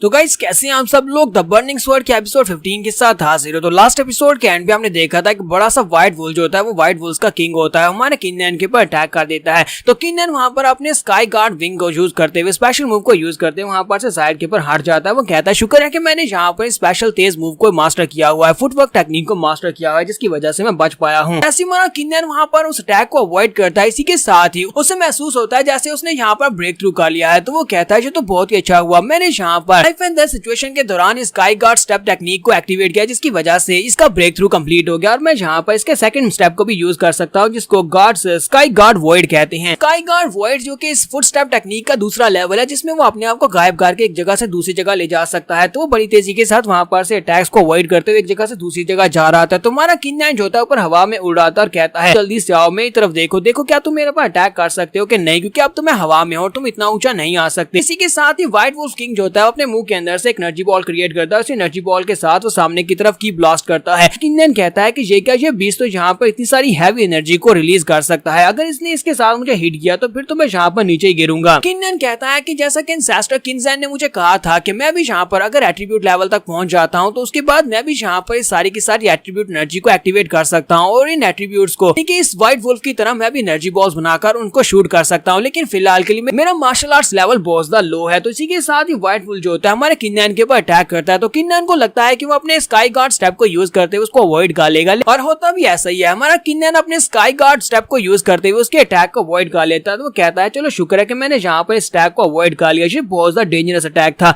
अगर ये अटैक यहाँ पर मेरी बॉडी के साथ हिट होता तो फिर तो मैं यहाँ पर बहुत ही बुरी तरह से मरने वाला था, क्योंकि ये शुक्र है कि ये एक वुल्फ है, यानी एक बीस्ट है और ये अपनी एनर्जी को कंट्रोल नहीं कर सकता, ये सिर्फ एक ही डायरेक्शन में अटैक कर सकता है। लेकिन इसी के साथ उसके मुंह से निकली हुई की एनर्जी जो होती है वो पीछे की तरफ आती है, यानी कि हमारे किन्नन के पीछे चले जाने के बाद वो वापस मुड़ती है और हमारे किन्नन की पीठ की तरफ आगे बढ़ती है। किन्नन कहता है ये तो बिल्कुल भी अच्छा नहीं है, ये एनर्जी तो वापस आ रही है और इस बार स्काई गार्ड स्टेप को यूज करने का मौका नहीं मिलता, और बैक साइड से आकर वो एनर्जी हमारे किन्नन की कमर के ऊपर हिट होती है, जिसके साथ ही हमारा किन्नन जख्मी होने के बाद ग्राउंड के ऊपर गिर जाता है। वो आसमान से ग्राउंड के ऊपर आकर गिरता है और कहता है कि लगता है कि सब कुछ खत्म हो गया, अब मैं यहाँ पर मरने वाला हूँ। तो जब वो ग्राउंड के ऊपर गिर जाता है, इसी के साथ उसकी तलवार के अंदर से एल्डर किन्जन बाहर निकलते हैं और कहते हैं कि बेटे मैं यहाँ पर तुम्हारी मदद करता हूँ। तो एल्डर किन्जन बाहर निकलने के बाद अपनी कुछ एनर्जी जो होती है वो उसको देते हैं और कहते हैं कि चलो जल्दी से उठकर खड़े हो जाओ और शूरा ब्लड स्वर्ड टेक्निक को यूज करते हुए इस बड़े से वुल्फ को मार डालो। किन्नन उठकर खड़ा हो जाता है और कहता है कि एल्डर आपका बहुत बहुत शुक्रिया, मैं यहाँ पर इस तलवारबाजी की टेक्निक को यूज करते हुए इस बड़े से मॉन्स्टर को मार दूंगा। किन्नन कहता है कि अब जबकि मास्टर किन्जन की पावर्स मेरे साथ मर्ज हो चुकी हैं तो मुझे महसूस हो रहा है जैसे कि मैं बॉडी रिफाइनिंग के पीक तक पहुंच चुका हूं और मेरी बॉडी के अंदर मुझे जबरदस्त पावर महसूस हो रही है। इतनी सारी की इंपैक्ट की वजह से मुझे लगता है कि मैं शूरा ब्लड स्वर्ड्समैन टेक्निक के सेकंड लेवल को भी एक्टिवेट कर सकता हूं। तो चलो भी ठीक है, इस बड़े से वुल्फ किंग के ऊपर इसको यूज करके देखते हैं।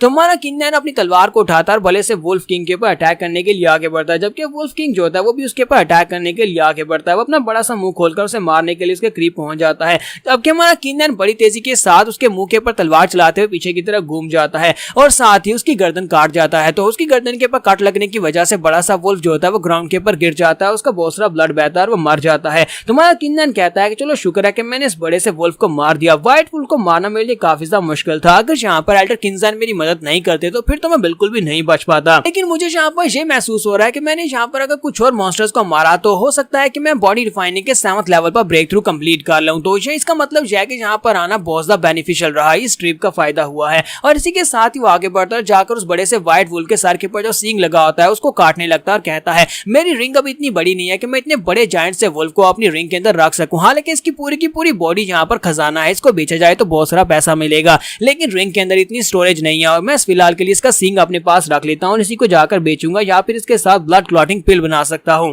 किन्नन उसका सींग उतार के रख लेता है, साथ ही एल्डर किन्जन से कहता है कि आपका बहुत बहुत शुक्रिया यहाँ पर मेरी मदद करने के लिए, अगर आप नहीं होते तो फिर मैं मर जाता। तो मास्टर किन्जन उसे कहते हैं तो ये तो बस एक छोटा सा मैटर था, हमारे साथ यहाँ पर मैंने नोटिस किया है कि इस फायर माउंटेन के ऊपर बहुत सारे मॉन्स्टर्स है, जितना ज्यादा तुम अंदर जाते जाओगे उतने ज्यादा पावरफुल मॉन्स्टर्स का सामना करना पड़ेगा, इसलिए मैं चाहता हूँ कि तुम ज्यादा डीप मत जाना, यहीं पर किनारे के ऊपर रहो जहाँ पर लो लेवल के मॉन्स्टर्स का शिकार करो। किन्नन उनसे कहता है कि ठीक है मास्टर किन्जन, जैसा आपने कहा बिल्कुल वैसा अभी मैं प्रैक्टिस करने के लिए जा रहा हूँ। इसी के साथ वो फिर से वहां पर मॉन्स्टर्स को मारना स्टार्ट करता है और वहीं पर उसे शाम हो जाती है। शाम के वक्त वो एक बोर की डेड बॉडी को उठाता है और कहता है कि मुझे लगता है कि आज के लिए इतना काफी है, मुझे यहाँ पर आग जलानी चाहिए ताकि मैं इस बोर को पका सकूं और इसका मीट खा सकूं। जब वो वहां पर कैंपिंग की तैयारी कर रहा होता है, इसी के साथ उस साइड के ऊपर से चिल्लाने की आवाज आती है। तो वो कहता है कि यहाँ पर क्या हो रहा है, लगता है कि मुझे यहाँ पर कोई और बीस्ट है, जहाँ पर कौन सा पावरफुल बीस्ट है जिसकी आवाज इस तरह की है, साथ में मुझे किसी लड़की की आवाज भी आई है। तो वो जल्दी से भागता हुआ वहां पर जाता है जहां पर उसे आवाज आई थी। तो वहां पर एक बड़ा सा लाइन मॉन्स्टर होता है जो कि मरा पड़ा होता है और उसके साथ एक लड़की होती है जो बेहोश पड़ी होती है। तो हमारा किन्नन कहता है कि जो लड़की कौन है और जो यहाँ पर क्या कार्य होगी। लगता है कि यहाँ पर इससे फाइट कर रही थी और लड़की तो बहुत ही बुरी तरह से इंजर्ड है, जबकि वो बड़ा सा बीस्ट टाइगर जो है वो मर चुका है। किन्नन कहता है कि मुझे लगता है किसी लड़की ने इस बड़े से टाइगर को मारा होगा, चलो फिलहाल के लिए इस लड़की की जान बचाते हैं। वो आगे बढ़ता है, जाकर उस लड़की को उठा लेता है और उसे उठाकर वहां पर से काफी दूर ले आता है और कहता है कि चलो अपनी कैंपिंग वाली जगह पर चलते हैं। किन्नन साथ ही रो रहा होता है और कहता है कि मैं उस बड़े से वुल्फ के हॉर्न को यूज करते हुए अपने लिए ब्लड क्लॉटिंग पिल बनाना चाहता था, लेकिन अब मुझे लगता है कि मुझे इस पिल को बनाकर इस लड़की को खिलाना पड़ेगा ताकि इसकी जान बचाई जा सके। और वो वहीं पर आग जलाता है और बोर को वहां पर पका रहा होता है, जबकि वहीं पर अपना कॉल्ड्रॉन निकालता है और वहां पर पिल बनाता है। ब्लड क्लॉटिंग पिल बनाने के बाद वो कहता है देखो यहाँ पर मैंने 80% क्वालिटी की एक पिल बना दी है, इस पिल की मदद से इस लड़की की रिकवरी बहुत ज्यादा तेज हो जाएगी। और पिल बनाने के बाद वो उस लड़की के पास जाता है, उसके मुंह में पिल डाल देता है। पिल डालने के बाद वो साइड के ऊपर जाकर बैठ जाता है। थोड़ी देर के बाद उस लड़की को होश आ जाती है, वो उठकर बैठ जाती है, अपना वेपन उठाती है और कहती है कि तुम कौन हो, यहाँ पर क्या कर रहे हो, मेरे साथ क्या करना चाहते हो, तुमने मेरे साथ क्या किया। किन्नन उसे कहता है ओए ओए ओए शांत हो जाओ, तुम यहाँ पर क्या कर रही हो, मैंने तुम्हारी जान बचाई है। अगर मैंने यहाँ पर तुम्हें ब्लड क्लॉटिंग पिल नहीं दी होती तो तुम यहाँ पर मर चुकी होती, अपने जख्मों की वजह से मर जाती। तो तुम्हें यहाँ पर मुझे थैंक यू बोलना चाहिए और ना ही यहाँ पर ज्यादा चलना फिरना चाहिए, आराम से चुप करके बैठ जाओ। जबकि वो लड़की उसकी बात को इग्नोर करते हुए उसे कहती है कि मैं तुम्हारे जैसे ठरकी के ऊपर विश्वास क्यों करूंगी, और अपना वेपन लेकर उसके ऊपर अटैक करने के लिए आगे बढ़ती है। लेकिन साथ ही क्योंकि उसकी बॉडी बहुत ज्यादा वीक होती है और उसे इंटरनल इंजरीज होती है, वो वहीं पर नीचे गिर जाती है और कहती है मुझे बहुत ज्यादा दर्द हो रही है। तो किन्नन कहता है कि बेवकूफ, मैंने तुम्हें कहा भी था कि तुम्हारी बॉडी बहुत ही बुरी तरह से जख्मी है, तुम्हें रिकवर करने के लिए टाइम चाहिए। और वो आगे जाता है, उसे सहारा देते हुए जाकर एक पेड़ के पास बिठा देता है और कहता है कि यहीं पर बैठ जाओ, मैं जाकर चेक करके आता हूँ कि मीट रोस्ट हुआ है या नहीं। लड़की वहीं पर बैठ जाती है और साथ ही शर्मा कर उसकी तरफ देख रही होती है, फिर साथ ही शर्मिंदा होकर उसे कहती है तुम्हारा बहुत बहुत शुक्रिया। तो किन्नन कहता है कोई बात नहीं कोई बात नहीं, और साथ ही वो बैठकर अपना मीट खाना शुरू कर देता है, जबकि वो लड़की उसे भूख लगी होती है। लड़के क्या तुम वाकई में श्योर हो कि तुम मुझे नहीं जानते या फिर तुम जानबूझकर मुझे यहाँ पर खाने को नहीं दे रहे। तुम्हारा किन्नन कहता है कि मुझे नहीं पता कि तुम कौन हो, और इसी के साथ ही वो जाकर उसे भी मीट देता है और उसके पास ही बैठ जाता है। तो वो लड़की उसे कहती है कि क्या तुम वाकई में केल्केमिस्ट हो, क्या पिल तुमने बनाई थी। तुम्हारा किन्नन उसे कहता है कि हाँ मैंने ही बनाई है। तो वो उसे कहती है लेकिन तुम ब्लड क्लॉटिंग पिल को ऐसा कैसे बना सकते हो कि वो एक सेकंड लेवल की पिल थी और ऊपर से उसकी क्वालिटी यानी उसकी क्वालिटी 80% थी। तुम्हारा किन्नन उसे कहता है कि हाँ उस पिल को मैंने बनाया था, मुझे अभी काली जहाँ पर अपना लाइसेंस मिला है एल्केमी का, मैं यहाँ पर हाई लेवल की पिल्स कैसे बना सकता हूँ, मुझे लगता है कि तुम्हें कोई गलती लगी होगी। जबकि वो लड़की उसे कहती है क्या तुम्हें पता है कि मैं कौन हूँ, मेरी रियल आइडेंटिटी क्या है। मैं यहाँ पर फायर सेक्टर की तरफ से भेजी गई हूँ, फायर सेक्टर की तरफ से मैं एक एल्डर हूँ जो कि यहाँ पर रिक्रूटमेंट टेस्ट के लिए आई हूँ। जल्दी यहाँ पर एक रिक्रूटमेंट टेस्ट होने वाला है जिसमें हम लोग अपने फायर सेक्टर के लिए एक डिसाइपल को चूज करेंगे और तुम्हारे एल्केमी जो स्किल्स हैं वो बहुत ज्यादा अच्छे हैं, मुझे लगता है कि तुम्हारे फाइटिंग स्किल्स भी अच्छे ही होंगे, इसी वजह से मैं यहाँ पर तुम्हें रिकमेंड करना चाहती हूँ। तो क्या तुम फायर सेक्टर को ज्वाइन करने को तैयार हो, मुझे बस अपने सिटी के बारे में बता दो। तुम्हारा किन्नन कहता है कि मैं स्वर्ड सिटी से हूँ, लेकिन तुम्हें यहाँ पर मेरे पर स्पेशल रिक्रूटमेंट की ऑफर देने की जरूरत नहीं है क्योंकि मैं अपनी मेहनत के साथ यहाँ पर रिक्रूटमेंट को हासिल करना चाहता हूँ। वो लड़की उसे कहती है कि मैं तुम्हारी बहादुरी की कदर करती हूँ, लेकिन मैं तुम्हें बता दूं कि हम स्वर्ड सिटी से सिर्फ और सिर्फ एक ही डिसाइपल को चूज करने वाले हैं, ये एक सीक्रेट है जो किसी को नहीं पता। लेकिन क्या तुम्हें लगता है कि तुम बाकी के सभी लोगों के साथ कम्पीट कर पाओगे और क्या उन सभी को पीछे छोड़कर अपने आप को रिक्रूट करवा पाओगे। हाँ किन्नन उसे कहता है तो ये तो बहुत ज्यादा बोरिंग हो जाएगा कि अगर मैं यहाँ पर किसी के साथ कम्पीट भी ना करूँ और इसी तरह सिलेक्ट हो जाऊं, तो मुझे कल लगता है कि उस दिन बहुत ज्यादा मजा आएगा जब तुम टेस्ट लेने के लिए आओगी। यहाँ पर हम लोग अपने एपिसोड 15 का एंड करेंगे और नेक्स्ट एपिसोड में देखेंगे क्या हमारा किन्नन फायर सेक्टर के रिक्रूटमेंट टेस्ट को पास कर पाएगा या नहीं। तो एपिसोड की एक्सप्लेनेशन अच्छी लगी हो तो कमेंट करके जरूर बताइएगा, चैनल को सब्सक्राइब कर दे, वीडियो को लाइक और शेयर कर दे, शुक्रिया। तो लास्ट एपिसोड के एंड पे हमने देखा था कि हमारा किन्नन जिस लड़की की जान बचाता है वो लड़की जो होती है फायर सेक्टर की एक एल्डर होती है और जहाँ पर डिसाइपल्स को रिक्रूट करने के लिए आई होती है और वो उसे कहती है कि हमारे पास सिर्फ और सिर्फ एक ही डिसाइपल का रिक्रूट करने की जगह है और अगर तुम चाहो तो मैं तुम्हारे लिए सिफारिश कर सकती हूँ क्योंकि तुम काफी ज्यादा बेहतर हो। तो किन्नन कहता है नहीं, मैं अपनी स्ट्रेंथ से वहां पर जाना चाहता हूँ। तो वो लड़की उसे कहती है कि आज से ठीक 3 दिन के बाद लिन फैमिली में एक बड़ा इवेंट होने वाला है जहाँ पर लिन किनफैंग जो है उसकी शादी होने वाली है और उसी शादी के दिन ही हम लोग भी वहां पर आएंगे, मैं और मेरा एक साथी वहां पर आएंगे और वहीं पर हम लोग कंपटीशन रखेंगे। कंपटीशन के दौरान जो भी डिसाइपल कंपटीशन टेस्ट को पास करेगा उसे हम लोग फायर सेक्टर का डिसाइपल मान लेंगे। तुम उस दिन वहां पर आ सकते हो। तुम्हारा किन्नन उसे कहता है हाँ क्यों नहीं, मैं जरूर वहां पर आऊंगा। वैसे भी मुझे तो वहां पर आना ही है क्योंकि उस लिन किनफैंग के साथ मेरी पुरानी दुश्मनी है और वो कमीना चाहता है कि अपनी शादी के दिन वो डबल खुशी लेना चाहता है। उसे लगता है कि वो शादी करेगा और इसी के साथ ही वो फायर सेक्टर का डिसाइपल भी बन जाएगा, लेकिन वो दिन उसके लिए आखिरी दिन होने वाला है। तो वो लड़की उसे कहती है चलो फिर ठीक है, मुझे नहीं पता कि तुम्हारा उसके साथ क्या झगड़ा है, लेकिन तुम्हें उस दिन आना होगा, आकर टेस्ट को देना होगा, तभी तुम पास कर पाओगे। अब मेरे जख्म काफी ज्यादा बेहतर है, ठीक है, मैं यहाँ से जा रही हूँ। फिर साथ ही उसे कहती है मुझे यहाँ पर से जाना है, मैं तुम्हारे इस एहसान का बदला जरूर चुका दूंगी। तो हमारा किन्नन उसे कहता है कि नहीं, तुम्हें यहाँ पर इस एहसान के बदले को चुकाने की जरूरत नहीं है, मेरा फर्ज बनता है किसी भी बीमार की मदद करना। इसके बाद वो लड़की से अपना नाम बताती है और कहती है कि मेरा नाम हान बुकू है, तो 3 दिन के बाद मैं तुम्हें फैमिली कंपटीशन में मिलूंगी। तो इसके साथ ही वो उसे बाय बोलने के बाद वहां चली जाती है। तुम्हारा किन्नन वहां पर सोच रहा था इसका नाम तो काफी ज्यादा इंटरेस्टिंग है, हान बुकू, ये बहुत ही प्यारा नाम है। तो उसके बाद नेक्स्ट सीन जो होता है हमें यहीं पर स्वर्ड सिटी के एक पैलेस का दिखाया जाता है जहां पर बुको रुकी होती है। तो बुको जैसी वहां पर वापस आती है तो उसके साथ उसकी जो नौकरानियां होती है उसे कहती है कि मिस बुको आपको क्या हुआ, आपकी हालत देखकर लगता है कि आप काफी ज्यादा बुरी तरह जख्मी हुई थी। तो वो उसे कहती है कि हम माउंटेन के ऊपर प्रैक्टिस करने के लिए गई थी और वहां पर एक बड़ा सा माउंटेन टाइगर निकल आया था और उस टाइगर के साथ मैंने बहुत ही फियर्स फाइट की जिसकी वजह से मरते मरते बची हूँ, वहां पर किसने मेरी मदद की थी। वो लड़कियों से कहती है कि वाकई में किसी ने आपकी मदद की थी, क्योंकि आपकी बॉडी के ऊपर जो जख्म है वो तो बड़ी अच्छी तरह से हील हो रहे हैं। तो वो कहती है हाँ, वहां पर एक लड़का था जिसने मेरी मदद की थी, लेकिन मैं तुम्हें ज्यादा डिटेल्स में नहीं बताऊंगी। और उसके बाद नेक्स्ट सीन जो होता है हमें वेंजियान सिटी यानी कि स्वर्ड सिटी के बाहर का दिखाया जाता है, मार्केट का, जहां पर ये सभी लोग पिल्स बेचने की कोशिश करते हैं। यहाँ पर बहुत सारे व्यापारी आए हुए होते हैं, वो सारे के सारे जो कि पिल्स की शॉप चलाते हैं वो सभी वहां पर आए होते हैं। यहाँ पर लू टाई को दिखाते हैं कि लू टाई ने यहाँ पर लिन फैमिली की तरफ से बनाई गई पिल्स को उनके सामने पेश करता है और उनसे कहता है कि आप सभी लोग यहाँ पर आए हैं इस ऑक्शन में पिल्स खरीदने के लिए, तो हम लोग यहाँ पर आपको बिल्कुल भी निराश नहीं करेंगे। तो लिन फैमिली के लिन किनफेंग ने यहाँ पर एक पिल बनाई है जो कि 60% क्वालिटी के साथ है। तो आप में से कौन यहाँ पर इस पिल को खरीदना चाहेगा? तो हम लोग स्टार्टिंग प्राइस यहाँ पर 12,000 सिल्वर कॉइन्स रखने वाले हैं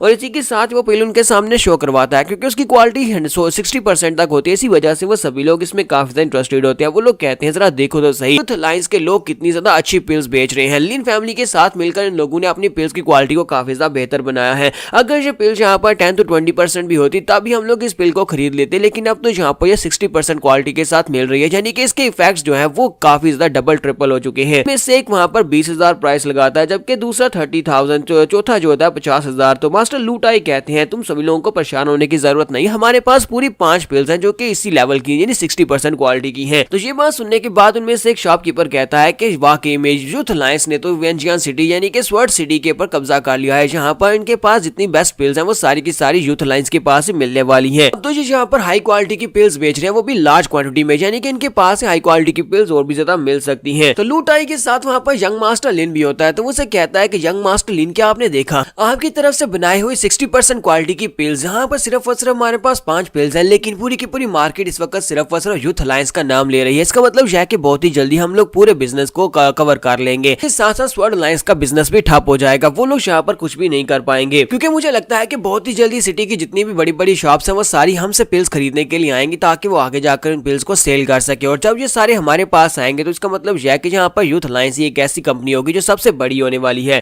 तो यंग मास्टर लिन से कहता है चलो ये तो बहुत ही अच्छा हो गया कि ये लोग यहाँ पर हमारे पास पिल्स खरीदने के लिए आ रहे हैं। तो इसका मतलब यह है कि जब हम लोग महान बन जाएंगे तो उसके बाद किन्नैन को क्रश करना बहुत ज्यादा आसान हो जाएगा। तो लूटाई उन सभी लोगों से कहता है कि तुम सभी लोगों को यहाँ पर हाई क्वालिटी की पिल्स मिलेंगी, क्योंकि तुम लोगों को हाई क्वालिटी की पिल्स मिलेंगी तो तुम सभी लोगों को ये बात तो पता चली गई होगी कि हमारे यूथ अलायंस जो है वो स्वर्ड अलायंस से ज्यादा बेहतर है। अब तुम लोगों को यहाँ पर यह फैसला करना है कि तुम्हें क्या करना है, क्योंकि तुम में से ज्यादातर शॉप्स जो है वो स्वर्ड अलायंस से मेडिसिन खरीदते हैं ताकि आगे सेल कर सके, लेकिन हम लोग चाहते हैं कि तुम लोग यूथ अलायंस के साथ डायरेक्टली डील करो, हम तुम्हें हाई क्वालिटी की पिल्स देंगे जिनसे तुम्हें ज्यादा मुनाफा हो सकता है। इतना वो सभी लोग जो होते हैं वहां पर उनके साथ जुड़ना शुरू कर देते हैं। उनमें से एक बंदा कहता है कि मैं यहाँ पर आपके साथ जुड़ने को तैयार हूँ। दूसरी तरफ से कुछ और शॉप ओनर्स होते हैं जिनमें बाइट ऑन वेपन शॉप होती है, वो लोग कहते हैं कि हम लोग आपकी अलायंस को ज्वाइन करेंगे। जीजुआन फार्मेसी के लोग कहते हैं हम लोग भी आपको ज्वाइन करते हैं। जिंगडोंग स्टोर के लोग भी कहते हैं कि हम लोग भी आपको ज्वाइन करते हैं और आप ही से पिल्स खरीदेंगे। क्योंकि ये सभी लोग भी वहां पर उनकी बातें सुन रहे होते हैं। वो सभी स्टोर ओनर्स जो होते हैं कि सभी लोग यहाँ पर फायदा देखना चाहते हैं, तो वो सभी लोग कहते हैं कि सभी लोग यहाँ पर इनके यूथ अलायंस को ज्वाइन करते जा रहे हैं, क्योंकि इन लोगों के पास हाई क्वालिटी की पिल्स है। अगर हम लोग उन्हें मौका रहते हुए यहाँ पर इनको ज्वाइन नहीं किया तो हमें काफी ज्यादा नुकसान हो सकता है। अब क्योंकि बड़ी बड़ी शॉप्स ओनर्स यहाँ पर इनके साथ जुड़ रहे हैं, तो इसका मतलब यह है कि स्वर्ड अलायंस बहुत ही जल्दी यहाँ पर गिरने वाली है। स्वर्ड अलायंस के पास अब और ज्यादा कस्टमर्स नहीं बचेंगे, तो वो पिल्स कहाँ पर बेचेंगे। एक बार एक बड़ा शॉप ओनर जो होता है, जो कि सिटी की सबसे बड़ी सेकंड शॉप का मालिक होता है और उसका नाम लॉन्ग बाई होता है, तो लॉन्ग बाई भी वहां पर आता है और कहता है कि मैं भी यहाँ पर यूथ अलायंस को ज्वाइन करने का कहता हूँ,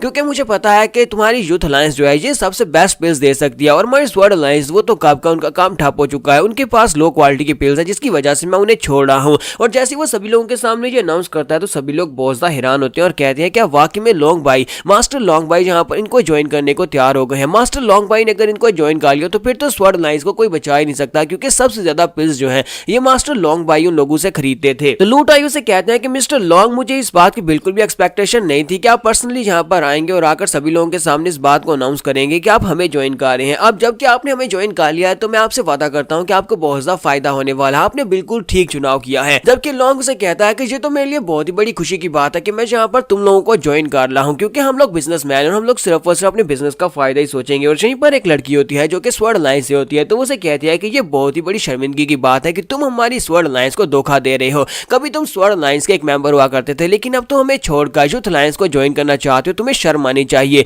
ये बिल्कुल भी प्रॉपर नहीं है। बाकी के सभी लोग वहां पर उस लड़की से कहते हैं कि इस लड़की को अचानक से क्या हो गया, हम सभी लोग बिजनेसमैन और यहाँ पर बिजनेस के बारे में बात करेंगे ना, जहाँ पर हमें ज्यादा फायदा होगा हम लोग उसी तरफ जाएंगे। अब जबकि स्वर्ण अलायंस वाले यहाँ पर हमें बेहतर पिल्स नहीं प्रोवाइड कर सकते तो फिर हम लोग आगे बेचेंगे क्या। तो इसी वजह से अगर यूथ अलायंस को ज्वाइन किया जा रहा है तो इसमें कोई भी धोखेबाजी नहीं है। मिस्टर लॉन्ग भी से कहते हैं कि मुझे ये बताओ कि हमारे यहाँ पर इनके स्टोर को ज्वाइन करने में नुकसान ही क्या है, क्योंकि इस वक्त ये सबसे ज्यादा स्ट्रॉन्ग है, उनके पास बेस्ट क्वालिटी की पिल्स है, तो इसी वजह से इन्हें ज्वाइन किया जा सकता है। ने भी यहाँ पर इसी वजह से अपना फैसला बदला है। तो वो लड़कियों से कहती है कि तुम्हारा कुछ नहीं हो सकता, क्योंकि बाद में तुम बहुत ज्यादा पछताने वाले हो। और वो जल्दी से भागते हुए पीछे चली जाती है, जहाँ पर हमारा किन्नन, मिस वैन और बाकी के उनके लोग होते हैं। जब वो पीछे पहुंचती है तो वहाँ पर हमारा किन्नन पहले से मौजूद होता है। तो किन्नन उसे कहता है कि जरा देखो तो सही, मिस्टर लॉन्ग भाई ने यहाँ पर क्या फैसला किया, वो लूट आई और लिन फैमिली का कुत्ता बनना चाहते हैं। क्योंकि सभी लोग उसकी बात सुनने के बाद पीछे की तरफ घूमते हैं। वो कहते हैं देखो यहाँ पर कौन आया, लगता है कि स्वर्ण अलायंस के लोग भी यहाँ पर आ गए हैं। मिस वैन उसे कहती है कि मिस्टर लॉन्ग, मुझे लगता है कि तुम अंधे हो गए और तुम यहाँ पर ये भी नहीं देख पा रहे कि कौन सी अलायंस ज्यादा बेहतर है। तो मिस्टर लॉन्ग उसे कहते हैं कि यहाँ पर अंधा होने की क्या बात है, यहाँ पर सभी को दिखाई दे रहा है हमारी स्वर्ण अलायंस जो है पिछले कई अरसे से यहाँ पर हाई क्वालिटी की पिल्स को जनरेट नहीं कर पाई, जबकि दूसरी तरफ से मास्टर लूट आई यहाँ पर 60% हाई क्वालिटी की पिल्स को जनरेट कर रहे हैं। तो इसका मतलब यह है कि हमें यहीं पर ज्यादा फायदा होने वाला है। और ऊपर से अब जबकि तुमने यहाँ पर किन फैमिली के कचरे को अपने साथ मिला लिया है, तो तुम्हें क्या लगता है कि हम यहाँ पर इस बात के ऊपर विश्वास करेंगे किन फैमिली का कचरा यहाँ पर तुम्हें राइज करने में मदद करेगा।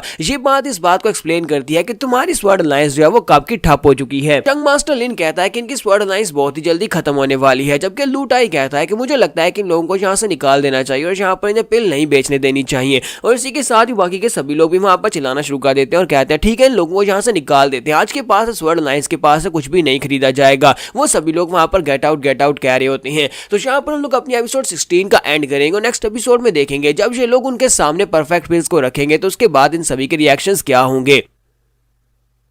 तो लास्ट एपिसोड के एंड पे हमने देखा था कि मास्टर लूट आई यंग मास्टर लिन के साथ मिलकर वहां पर स्वर्ण अलायंस को निकालने की कोशिश करते हैं। वो सभी लोगों को उनके खिलाफ कर देते हैं और वहां पर से नारा लगाना शुरू कर देते हैं कि जहां से दफा हो जाओ। और बाकी के सभी लोग भी वहां पर यही कहना शुरू कर देते हैं कि जहां से दफा हो जाओ, अगर तुम लोग यहाँ पर अच्छी सप्लाई नहीं दे सकते तो फिर तुम्हारा यहाँ पर कोई भी काम नहीं, हम लोग आज के बाद तुम्हारे साथ कोई बिजनेस नहीं करेंगे। सभी शॉप ओनर जो होते हैं वहां पर उनसे यही कह रहे होते हैं। तो हमारा किनफैंग उन सभी लोगों से कहता है कि देखो तो जरा, मुझे इन सभी लोगों के ऊपर बहुत ज्यादा तरस आता है। इन सभी बेवकूफों को पता ही नहीं है कि ये सभी लोग यहाँ पर क्या खो रहे हैं। ये सभी शॉपकीपर्स जो है ये लूट आई के कुत्ता बनना चाहते हैं और साथ ही लिन फैमिली के डॉग्स बनना चाहते हैं, क्योंकि इन लोगों को पता नहीं है कि इन लोगों ने क्या बड़ी गलती कर दी है। इन सभी लोगों को ये तो पता होगा कि कचरा कचरा ही होता है, लेकिन जब कचरे को एक साथ एक जगह के ऊपर इकट्ठा कर दिया जाए तो वह कचरे का ढेर बन जाता है, जिस तरह अब यहाँ पर हो रहा है। ये सारे के सारे कचरे आपस में मिलकर यहाँ पर कचरे का एक बड़ा सा ढेर बना रहे हैं। इस मैन उन सभी लोगों से कहते हैं कि तो फिर ठीक है, आप सभी लोग अगर यहाँ पर हमारी अलायंस को छोड़ना चाहते हो, लेकिन मैं तुम्हें एक बात बता दूं कि तुम लोगों को बाद में इस डिसीजन के ऊपर बहुत बड़ा पछतावा होने वाला है,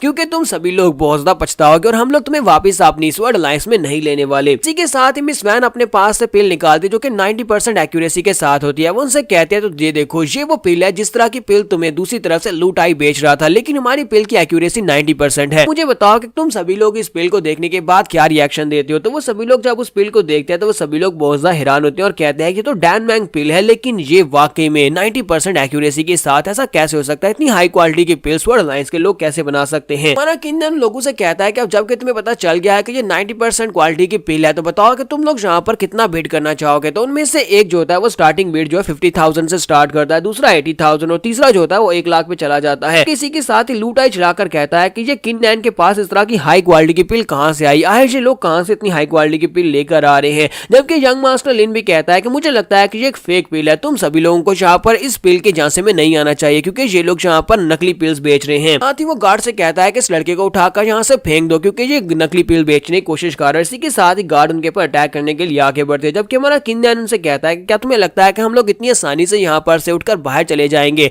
और साथ ही वो अपनी पावर्स को रिलीज करते हुए उनके ऊपर अटैक करता है। जैसे वो उनके ऊपर अटैक करता है तो सभी गार्ड्स अटैक होने के बाद वहीं पर नीचे गिर जाती हैं। तुम्हारा किंदन कहता है कि तुम सभी लोगों को लगता है कि ये पिल नकली है, तो फिर ठीक है, तुम सभी लोग लूटाई के पास ही चले जाओ, हम लोग यहाँ पर तुम्हें ये पिल नहीं बेचने वाले। तो मिस वैन उन लोगों से कहते हैं कि तुम सभी लोग यहाँ पर हमारी दिखाई हुई पिल जो कि 90% क्वालिटी की है उसके ऊपर विश्वास नहीं कर रहे, तो अगर मैं यहाँ पर तुम्हें ये वाली पिल दिखाऊं तो फिर तुम सभी लोगों की क्या हालत होने वाली है। वो बॉक्स को ओपन करती है और उनके सामने एक परफेक्ट पिल रखती है जो कि 100% क्वालिटी की होती है, और उस पिल की चमक देखने के बाद वो सभी लोग और भी ज्यादा हैरान हो जाते हैं और कहते हैं कि ऐसा बिल्कुल नहीं हो सकता, ऐसा बिल्कुल भी नहीं हो सकता, क्या इस पिल को गार्ड ने खुद बनाया है, ये तो 100% क्वालिटी की पिल है। जिंदगी में पहली बार 100% क्वालिटी की पिल देखी और यहीं पर एक एल्डर रोना शुरू कर देता है और कहता है कि मेरी जिंदगी में पहली बार मैं 100% क्वालिटी की पिल देख रहा हूँ, अब तो मैं मर भी जाऊं तो मुझे कोई पछतावा नहीं होगा। इसी के साथ ही वहां पर जो शॉप ओनर्स होते हैं जो रह गए थे वो सभी लोग कहते हैं कि हम लोग स्वर्ण अलायंस को ज्वाइन करने को तैयार है। वहां पर आसपास के जितनी भी छोटी शॉप्स के मालिक होते हैं वो सारे के सारे वहां पर कहते हैं कि हम लोग स्वर्ण अलायंस को ज्वाइन करेंगे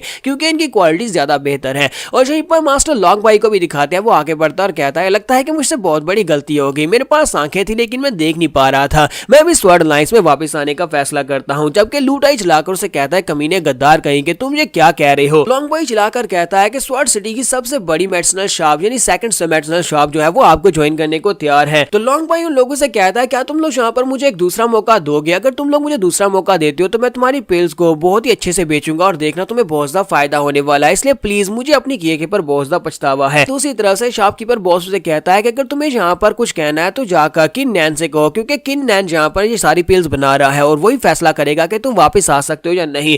तो लॉन्ग भाई भागता हुआ जाता है और किन नैन के पास उसे कहता है कि यंग मास्टर किन प्लीज प्लीज मुझे अपने किए के पर बहुत ज्यादा पछतावा है, क्या तुम यहाँ पर इनसे कहोगे कि वो मुझे ज्वाइन करने दें। तुम्हारा किन नैन उसे कहता है कि मिस्टर लॉन्ग क्या तुम्हें पता है कि मुझे अपनी जिंदगी में सबसे ज्यादा नफरत किन लोगों से है, और साथ ही वो अपनी तलवार निकालता है और उसकी गर्दन पे रखते हुए कहता है कि मुझे ऐसे लोगों से बहुत ज्यादा नफरत है जो लोग हमारे अच्छे वक्त में हमारे साथ रहते हैं लेकिन जब हमारी फैमिली के ऊपर बुरा वक्त आता है तो वो लोग हमें छोड़कर अपना फायदा देखने के लिए दूसरों के साथ हाथ मिला लेते हैं। ऐसे गद्दार लोगों से मुझे बहुत ज्यादा नफरत है और मैं जब भी इन लोगों को देखूंगा मैं उनको मार डालूंगा। तो मास्टर लॉन्ग भी उसकी बात सुनने के बाद बहुत ज्यादा घबरा जाता है। तो किन नैन उसे कहता है कि यहाँ से दफा हो जाओ, तुम्हें दूसरा मौका बिल्कुल भी नहीं मिलने वाला। तो लॉन्ग भाई उसे कहता है कि प्लीज यंग मास्टर मुझे माफ कर दो, यंग मास्टर प्लीज मुझे माफ कर दो, मैं दोबारा जिंदगी में कभी भी ऐसा नहीं करूंगा, मुझे बस एक और मौका दे दो, अगर एक और मौका मिल जाएगा तो मैं हमेशा स्वर्ण अलायंस के साथ ही रहूंगा। किन नैन उसे कहता है कि तुम्हारे जैसे इंसान को मारकर मैं अपनी तलवार को गंदा नहीं करना चाहता, इसलिए यहाँ से दफा हो जाओ, लेकिन तुम्हें दूसरा मौका तो बिल्कुल भी नहीं मिलेगा। तो उठकर खड़ा हो जाता है और कहता है कि चलो ये तो अच्छी बात है किसने मेरी जान बख्श दी,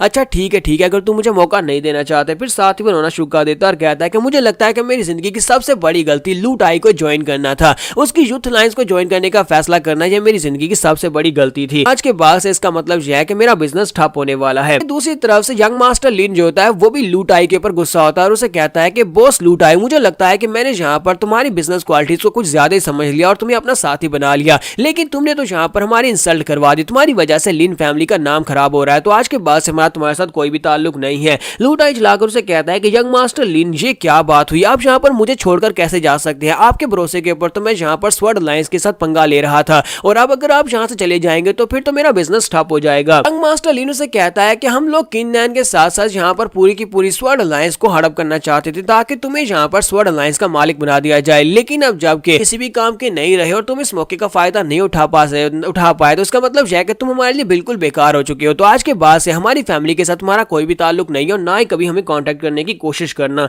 और यंग मास्टर लिन भी लूटाई को छोड़कर वहां चला जाता है। तो लूटाई को समझ आ जाती है कि अब उसके साथ कोई भी नहीं है और उसने कि उसका बिजनेस अब यहाँ पर ठप होने वाला है। जबकि दूसरी तरफ से यंग मास्टर लिन किन नैन के पास जाता है और उसके पास खड़े होकर उसे कहता है यहाँ पर ये साबित कर दिया कि तुम काफी ज्यादा बेहतर होते जा रहे हो, तुम्हारी कल्टीवेशन भी बेहतर होती जा रही है, लेकिन मैं यहाँ पर तुमसे एक वादा करता हूँ कि मैं तो पहले यहाँ पर अपनी शादी वाले दिन पिग्स की बलि देने वाला था, लेकिन अब मुझे लगता है कि वहां पर तुम्हारा सर काट कर मैं तुम्हारी बलि दूंगा तो सबसे बेहतर रहेगा। तुम्हारा किन नैन उसे कहता है कि उम्मीद करता हूँ कि तुम ऐसा कर पाओ, क्योंकि अगर तुम ऐसा नहीं कर पाओगे तो फिर तुम्हारी शादी तो बीच में ही रह जाएगी और फायर सेक्टर को ज्वाइन करने का सपना वो भी टूट जाएगा। ये वही दिन तुम्हारा आखिरी दिन होने वाला है, तुम्हारी शादी वाले दिन ही मैं तुम्हें मारने वाला हूँ। तो नेक्स्ट दिन हमें अगले दिन का दिखाया जाता है। अगले दिन हमें स्वर्ण अलायंस के बाहर का सीन दिखाते हैं जहाँ पर मास्टर लूटाई बाहर आकर बैठे होते हैं। वो वहां पर बैठकर रो रहे होते हैं और कहते हैं कि मुझे अपने किए के पर बहुत ज्यादा पछतावा है, प्लीज मुझे यहाँ पर मिस वैन से मिलने दिया जाए, प्लीज मुझे माफ कर दे और मुझे यहाँ पर बिजनेस करने का मौका दे। बाकी के सभी लोग जो देख देखकर बहुत ज्यादा हैरान हो रहे होते हैं और कहते हैं जरा देखो चेयरमैन लू टाई को देखो, ये यहाँ पर यूथ अलायंस के पैट्रियार्च हुआ करते थे, लेकिन अब जबकि अलायंस यहाँ पर बेहतर पिल्स बेच रहे हैं, इसका मतलब यह है कि इनके साथ कोई बिजनेस नहीं करना चाहता। और जब से लिन फैमिली ने इन लोगों को छोड़ा है तब से पैट्रियार्च लू टाई तो कहीं कहीं नहीं रहे, उनके सारे का सारा बिजनेस ठप हो चुका है। लेकिन क्या वाकई में मिस वैन इसकी मदद करेगी, क्योंकि ये भी तो यहाँ पर उनके खिलाफ काम कर रहे थे, तो मिस वैन इसको यहाँ पर एक दूसरा मौका क्यों देगी और इनके साथ बिजनेस क्यों करेगी। लू टाई बेचारा वहाँ पर माफी की भीख मांग रहा था, जबकि अंदर का सीन दिखाते हैं जहाँ पर मिस वैन और उसके साथ साथ किन्नैन दोनों बैठे होते हैं और चाय पी रहे होते हैं। तो बॉस अंदर आता है और आकर कहता है कि मिस वैन अब हम लोग उसका क्या करें। लू टाई इस वक्त बाहर बैठा हुआ है और कब से वो बाहर बैठा हुआ है, पूरी रात वहीं पर बैठा रहा और कह रहा है कि आप उसे माफ कर दें, क्या आप चाहते हैं कि मैं उसे वहां से भगा दूं। तो हमारा किन्नैन उसे कहता है कि नहीं नहीं, तुम्हें उसे वहां से भगाना नहीं है, मुझे लगता है कि मास्टर लू टाई को अपने किए के ऊपर बहुत ज्यादा पछतावा है, इसी वजह से उसे वहां पर थोड़ी देर रहने दो। तो मिस वैन उसे कहते हैं कि तुम्हें क्या लगता है कि हमें यहाँ पर क्या करना चाहिए, क्या हमें उसे मिलना चाहिए। मैं यहाँ पर यह फैसला नहीं कर सकती, लेकिन तुम यहाँ पर यह फैसला कर सकते हो, बताओ कि हमें उसे मिलना चाहिए या नहीं मिलना चाहिए। तुम्हारा किन्नैन उसे कहता है कि मुझे लगता है कि अगर वो वाकई में हमारी स्वर्ड अलायंस को ज्वाइन करना चाहता है तो उसे ज्वाइन करने देना चाहिए,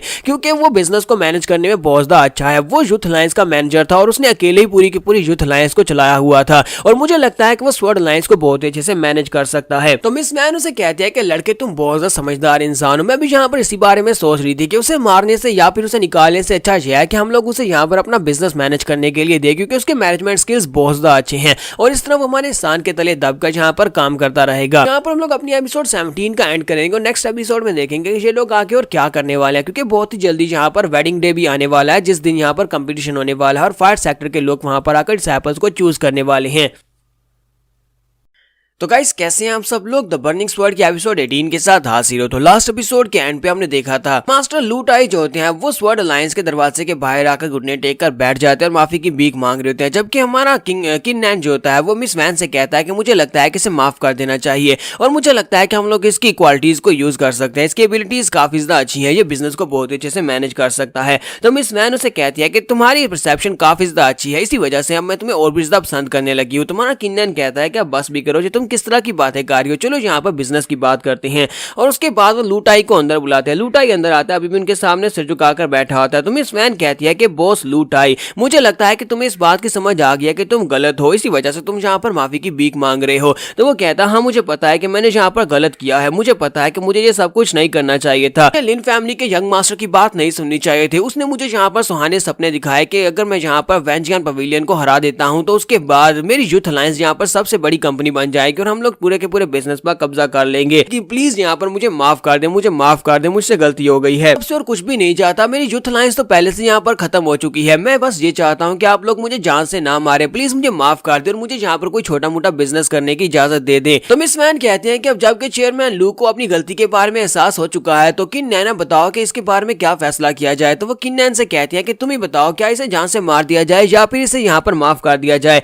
तुम्हारा किन्नैन कहता है कि अगर मेरी बात मानी जाए तो मास्टर लू टाई तो बिजनेस की एबिलिटीज में काफी ज्यादा महान है, यानी कि इन्होंने अपने बिजनेस को अकेले संभाला हुआ था और मुझे लगता है कि हम लोगों को यहाँ पर इन्हें पूरी की पूरी स्वर्ड अलायंस की मैनेजमेंट दे देनी चाहिए, इन्हें मैनेजर बना देना चाहिए ताकि ये स्वर्ड अलायंस को अकेले मैनेज करे मिस वैन की जगह के ऊपर। मुझे इतना अंदाजा तो है कि मिस क्योंग वैन के एम्बिशंस जो है वो सिर्फ और सिर्फ स्वर्ड अलायंस यानी कि स्वर्ड सिटी तक ही महदूद नहीं है, बल्कि ये फ्यूचर में और बहुत ज्यादा आगे जाने वाली है। वैन कहती है कि हाँ ये बात वाकई में सच है कि मैं सिर्फ और सिर्फ यहीं पर सिर्फ और सिर्फ स्वर्ड सिटी में नहीं रहने वाली, बल्कि हम लोग अपने बिजनेस को स्वर्ड अलायंस को इसको बहुत ही आगे तक लेकर जाने वाले हैं, यहाँ तक कि मैं चाहती हूँ कि फायर सेक्टर में भी अपने बिजनेस को फैलाया जा सके। इसी वजह से मुझे यहाँ पर इस सिटी में एक मैनेजर चाहिए होगा जो कि इस बिजनेस को ठीक से संभाल सके। बात सुनने के बाद लू टाई बहुत ज्यादा हैरान हो जाता है और कहता है कि आप वाकई में यहाँ पर ये सब कुछ सोच रहे हैं, क्या आपको लगता है कि मैं यहाँ पर आपका मैनेजर बनने के लायक हूँ, हालांकि मैंने आप लोगों के साथ इतना बुरा किया है। तो मिस वैन उसे कहते हैं कि तुम्हें यहाँ पर और ज्यादा बात करने की जरूरत नहीं है, मुझे लगता है कि तुम हमारे बिजनेस को बहुत अच्छे से संभाल सकते हो क्योंकि तुम्हारी बिजनेस कैपेबिलिटीज काफी ज्यादा है। तो लू टाई आगे से रोना शुरू कर देता है और कहता है कि आप लोगों ने यहाँ पर मुझे बख्श दिया, मुझे माफी दी और इसके साथ साथ मुझे जान से नहीं मारे और ना सिर्फ मुझे बिजनेस प्रपोजल दे रहे हैं, ऊपर से मुझे मैनेजर बना रहे हैं,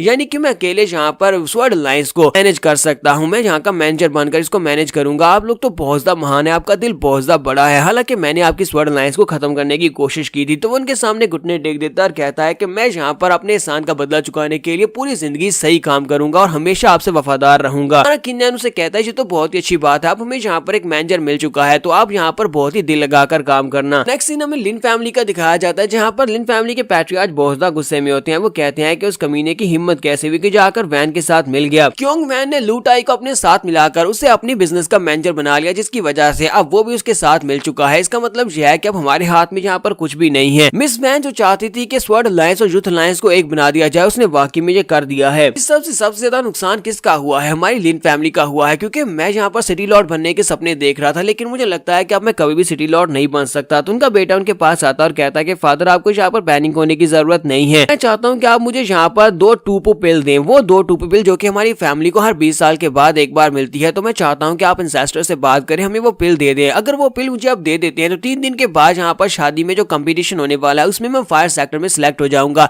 फायर सेक्टर का एक डिसाइपल बनने के बाद आपको यहाँ पर रिस्पेक्ट मिलेगी। इनर डिसाइपल बनने के बाद आप यहाँ पर दोबारा सिटी लॉर्ड के लिए सपना देख सकते हैं। फादर उसे कहता है कि तुम्हें अच्छी तरह से पता है कि टोपो पिल बहुत ज्यादा रेयर है। हमारे लिन फैमिली में इंसेस्टर्स हमें हर 20 साल के बाद एक पिल देते हैं, और तुम्हें लगता है कि मैं यहाँ पर रातों रात तुम्हें 2 पिल्स का बंदोबस्त करवा सकता हूँ। तो वो उसे कहता है कि डैड आपको तो पता है कि फायर सेक्टर का इनर डिसाइपल बनना कितनी महानता की बात है। फायर सेक्टर का इनर डिसाइपल बनने के बाद यहाँ पर ऐसा कोई भी नहीं है जो कि हमारे सामने घुटने ना टेके। और फिर आप मुझे बताएं कि अगर आपका बेटा फायर सेक्टर का इनर डिसाइपल होगा तो आपको यहाँ पर सिटी लॉर्ड बनने से कौन रोक सकता है? तो फादर उसे कहते हैं चलो ये बहुत ही अच्छी बात है, ठीक है तुम्हें वो दोनों टोपो पिल मिल जाएंगी, लेकिन मुझसे वादा करो कि तुम दोनों टोपो पिल्स को लेने के बाद फायर सेक्टर के डिसाइपल जरूर बनोगे। फायर सेक्टर के डिसाइपल बनने के बाद तुम यहाँ पर उन लोगों को मार डालोगे जिन लोगों ने हमारे रास्ते में रुकावट खड़ी की है। उन सभी लोगों को, मिस वैन को, किंग नैन को और इसके साथ साथ लू टाई को भी मार डालोगे। तो वो कहता है कि डैड आपको ये कहने की जरूरत ही नहीं है, मैं उन सभी लोगों को जरूर मार डालूंगा। तो नेक्स्ट सीन हमें उस दिन का दिखाया जाता है जिस दिन यहाँ पर शादी होने वाली है और साथ ही यहाँ पर कंपटीशन भी होने वाला है। तो सभी लोग गलियों में काफी ज्यादा खुश होते हैं। वो सभी लोग सोच रहे होते हैं कि चलो वहां पर शादी में चलते हैं और जाकर उस कंपटीशन को भी देखते हैं जिसमें फायर सेक्टर के एल्डर्स यहाँ पर आने वाले हैं और हमारे डिसाइपल्स में से किसी एक को चूज करने वाले हैं। तो सभी लोग काफी ज्यादा खुश हो रहे होते हैं और सोच रहे होते हैं कि पता नहीं कौन यहाँ पर क्वालिफिकेशंस रखता है कि वो यहाँ पर फायर सेक्टर को ज्वाइन कर सके, उनका डिसाइपल बन सके। इसी के साथ ही साइड के ऊपर से कुछ घोड़े आ रहे होते हैं, ये लिन फैमिली के लोग होते हैं। तो वो लोग दूर से चलाकर कहते हैं कि रास्ते से दूर हट जाओ, दूर हट जाओ, अगर तुम लोग नीचे आ गए तो हमारी कोई जिम्मेदारी नहीं। पर नीचे गली में खड़े हुए एक लड़कों में से एक लड़का कहता है जरा देखो तो सही, लिन फैमिली के लोग कितने बुरे हैं, ये लोगों को यहाँ पर रास्ते से भगा रहे हैं, हालांकि हम सभी लोग इन्हीं की शादी देखने के लिए जा रहे हैं। लड़का उसे कहता है कि ये तुम क्या कर रहे हो, ऊंची आवाज में बात मत करो, अगर उन लोगों ने यहाँ पर बात सुन ली तो फिर बहुत ही बुरा होगा, तुम्हें लोगों के बारे में इस तरह की बात नहीं करनी चाहिए। और गार्ड भी उसकी बात सुन लेता है। तो वो कहता है कि लड़के तुम्हारी हिम्मत कैसी हुई हमारी लिन फैमिली के खिलाफ इस तरह की गलत बात करने की, और इसी के साथ ही वहीं पर अपनी तलवार घुमाता है और उस बेचारे लड़के को मार डालता है और लड़के की डेड बॉडी वहीं पर गली में पड़ी होती है। और बाकी के सभी लोग और भी ज्यादा घबरा जाते हैं और कहते हैं कि लिन फैमिली के लोग तो बहुत ज्यादा बुरे हैं, ये लोग तो यहाँ पर अपने खिलाफ किसी को बात भी नहीं करने देते। और यहीं पर एक छोटी बच्ची को दिखाते हैं जो कि उन घोड़ों के रास्ते में होती है। वो छोटी बच्ची वहां पर खड़ी रो रही होती है। वो सभी लोग आसपास भाग जाते हैं और कहते हैं कि हम लोग उस बच्ची को नहीं बचा पाएंगे, वो बच्ची तो घोड़े के नीचे आ जाएगी। और ये लोग रुक भी नहीं रहे। और इसी के साथ ही घोड़े वाले को दिखाते हैं कि वो अपने घोड़े को बड़ी मुश्किल से वहां पर रोकता है, फिर साथ ही पीछे देखता है और कहता है मास्टर लिन हमारे रास्ते में एक छोटी बच्ची खड़ी है, उस बच्ची का क्या करे, क्या उतरकर उसे साइड के ऊपर कर दे। तो जंग मास्टर लिन उसे कहता है कि उसके ऊपर से गुजर जाओ, लड़की को मार डालो, कोई फर्क नहीं पड़ता। गार्ड उसे कहता है लेकिन सर वो सिर्फ एक छोटी सी बच्ची है, क्या आप चाहते हैं कि हम लोग उसके ऊपर से गुजर जाएं? साथ ही ब्लू स्टार सेक्टर की प्रिंसेस भी उसके साथ ही बैठी होती है। वो उसे कहती है क्या तुमने सुना नहीं कि तुम्हारे लॉर्ड ने क्या कहा है, अपने घोड़े को रोकना मत, जो भी रास्ते में आए उसको रोन कर आगे चले जाओ। गार्ड बेचारा काफी ज्यादा गुस्से होता है, लेकिन इसी के साथ ही कहता है ठीक है मास्टर जैसा आपने कहा। वो कहता है प्लीज बच्ची माफ करना, अगली लाइफ में उम्मीद करता हूँ कि तुम किसी अच्छी जगह के ऊपर जन्म लो। और इसी के साथ ही वो कहता है कि अपने घोड़ों को आगे दौड़ाओ, रोकना मत। और घोड़े जो होते हैं आगे की तरफ भागना शुरू करते हैं। वो बच्ची वहीं पर खड़ी होती है, बेचारी बहुत ज्यादा रोना शुरू कर देती है क्योंकि उसे पता चल जाता है कि वो मरने वाली है। लेकिन जैसे उसका घोड़ा वहां पर उसके ऊपर से गुजरने लगता है, इसी के साथ ही हमारा किन्नन वहां पर पहुंच जाता है। किन्नन वहां पर पहुंचने के बाद अपने प्रेशर को रिलीज करता है, जिसकी वजह से वो घोड़े बहुत ज्यादा डर जाते हैं और पीछे की तरफ हट जाते हैं। किन्नन उनके कैरवान को वहीं पर रुकवा देता है और इसी के साथ उस बच्ची के सर पे हाथ रखता है और कहता है कि बेटा तुम्हें घबराने की जरूरत नहीं है, तुम्हारी मॉम जल्दी ही यहाँ पर आ जाएंगी, अब तुम बिल्कुल सेफ हो। और साथ ही उस बच्ची को उठा लेता है।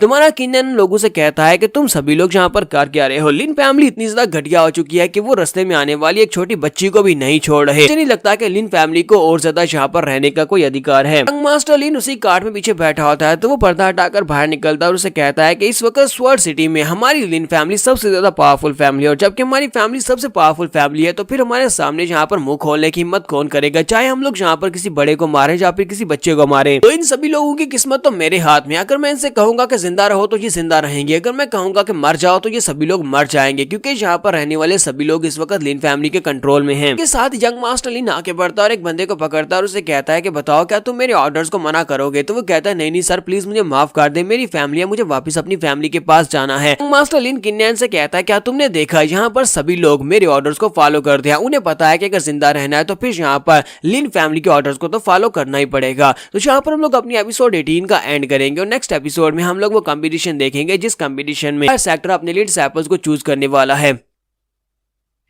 तो लास्ट एपिसोड के एंड में हमने देखा था कि हमारा किन्नैन छोटी बच्ची को बचा लेता है, लेकिन यंग मास्टर लिन उसे साबित करता है कि यहाँ के सभी लोग उससे बहुत ज्यादा डरते हैं और वो यहाँ का तानाशाह है। तो यंग मास्टर लिन आगे बढ़ता है और कहता है कि तुम किन फैमिली के एक ट्रैश हो, तुम यानी कि तुम किन फैमिली के कचरे हो। तुम्हें क्या लगता है कि तुम यहाँ पर दोबारा से आकर मेरे सामने खड़े हो सकते हो? मैं यहाँ पर तुम्हारी फैमिली को दोबारा से डिस्ट्रॉय करूंगा और इस बार सिर्फ तुम्हारी कल्टिवेशन को डिस्ट्रॉय नहीं करूंगा बल्कि तुम्हें जान से मार डालूंगा। इस वक्त मैं बॉडी रिफाइनिंग के 7th लेवल तक पहुंच चुका हूँ। क्या तुम्हें लगता है कि तुम यहाँ पर आकर हमारी शादी में आकर उस कंपटीशन को टेक कर सकते हो और वहां पर से फायर सेक्टर के डिसाइपल बनने के लायक हो? तुम्हारा किन्नैन उसे कहता है कि तुम्हें बस यहाँ पर थोड़ा सा और इंतजार करना होगा, बहुत ही जल्दी जब तुम्हारी शादी की सेरेमनी स्टार्ट होगी तो इसी के साथ वो कंपटीशन भी स्टार्ट होगा और उसी में तुम्हें बताऊंगा कि यहाँ पर किसके पास एबिलिटीज हैं फायर सेक्टर को ज्वाइन करने की, और तुम्हें यहाँ पर आकर पब्लिक को तंग करने की जरूरत नहीं है। मास्टर लिन उसे कहता है हाँ क्यों नहीं, चलो फिर ठीक है, हम लोग इस बार उस कंपटीशन में फाइट करेंगे, तो लाइफ एंड डेथ की फाइट करेंगे। तो किन्नैन कहता है हाँ क्यों नहीं, और इसी के साथ ही यंग मास्टर लिन अपनी कार लेकर वहां पर से निकल जाता है। जबकि दूसरी तरफ से उस छोटी बच्ची की मॉम बाकी वहां पर आती है, वो बहुत ज्यादा खुश हो जाती है और कहती है कि यंग मास्टर तुम्हारा बहुत बहुत शुक्रिया, तुमने मेरी बेटी की जान बचा ली।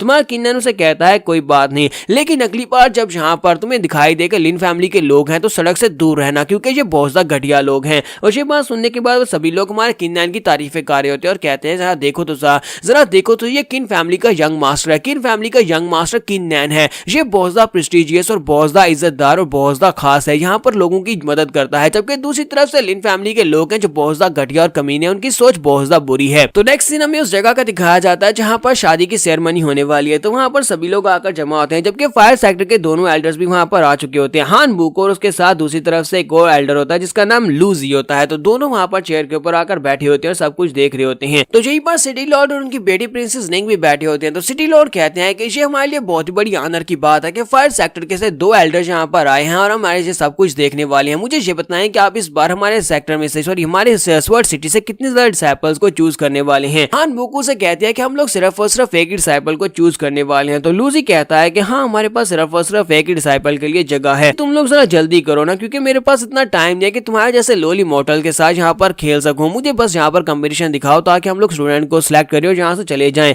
जबकि सिटी लॉर्ड उसकी बातें सुनने के बाद काफी ज्यादा गुस्सा होते हैं कि ये यहाँ पर इस तरह क्यों कह रहा है कि हम सभी लोग लोली मॉडल्स हैं। लगता है कि ये लोग कुछ ज्यादा एरोगेंट है जो कि फायर सेक्टर से ताल्लुक रखते हैं। इसी के साथ एल्डर लूजी की तरफ दिखाते हैं कि वो अपने ही चक्कर में होता है, उसका अपना कोई और प्लान होता है। तो वो सोच रहा था कि अगर मुझे यहाँ पर लिन फैमिली की सपोर्ट मिल जाती है, ये यहाँ की बड़ी फैमिली है, तो मुझे रिसोर्सेज मिलेंगे जिसकी मदद से फायर सेक्टर में जाकर अपनी टीम को मजबूत बना सकता हूँ। मुझे जल्दी से जल्दी यहाँ पर लिन फैमिली के यंग मास्टर को रिक्रूट करना होगा। यहीं पर यंग मास्टर भी पहुंच जाता है और कहता है कि तुम सभी लोग यहाँ पर क्या देख रहे हो, क्या हम लोग यहाँ पर अपने इस कंपटीशन को स्टार्ट करें या फिर तुम लोग डायरेक्टली मुझे अपना डिसाइपल चूज करने वाले हो, क्योंकि मुझे नहीं लगता कि यहाँ पर कोई ऐसा है जो कि मुझे चैलेंज कर सके। और इसी के साथ ही वहाँ पर स्टेज के ऊपर एक लड़का आता है और कहता है कि यहाँ पर मैं तुम्हें चैलेंज करूंगा। उसकी मॉम भी वहीं पर होती है, वो उसे कहती है कि लुए प्लीज वापस आ जाओ, तुम यहाँ पर इसको चैलेंज नहीं कर सकते, मैं चाहती हूँ कि तुम जिंदा रहो, प्लीज इसे चैलेंज मत करो। जबकि ल्यू से कहता है कि नहीं मॉम, मैं यहाँ पर इतने अरसे से सिर्फ और सिर्फ इसीलिए ट्रेनिंग कर रहा था ताकि एक दिन यंग मास्टर लिन से बदला ले सकूं। मुझे वो दिन आज भी याद है जब इस कमीने ने मेरे फादर की जान ली थी, और आज यहाँ पर मैं अपनी फादर की मौत का बदला लूंगा, क्योंकि तब से लेकर अभी तक मैंने बहुत ज्यादा ट्रेनिंग की। मैं तब से लेकर अभी तक सिर्फ और सिर्फ बदला लेने की नीयत से ही ट्रेनिंग कर रहा था और अपने आप को स्ट्रॉन्ग बना रहा था। उसे कहता है कि आज मैं यहाँ पर अपनी ल्यू फैमिली के बदला लेने के लिए लिन फैमिली के यंग मास्टर को मारूंगा, तो जल्दी से यहाँ पर नीचे आ जाओ और मुझसे फाइट करो।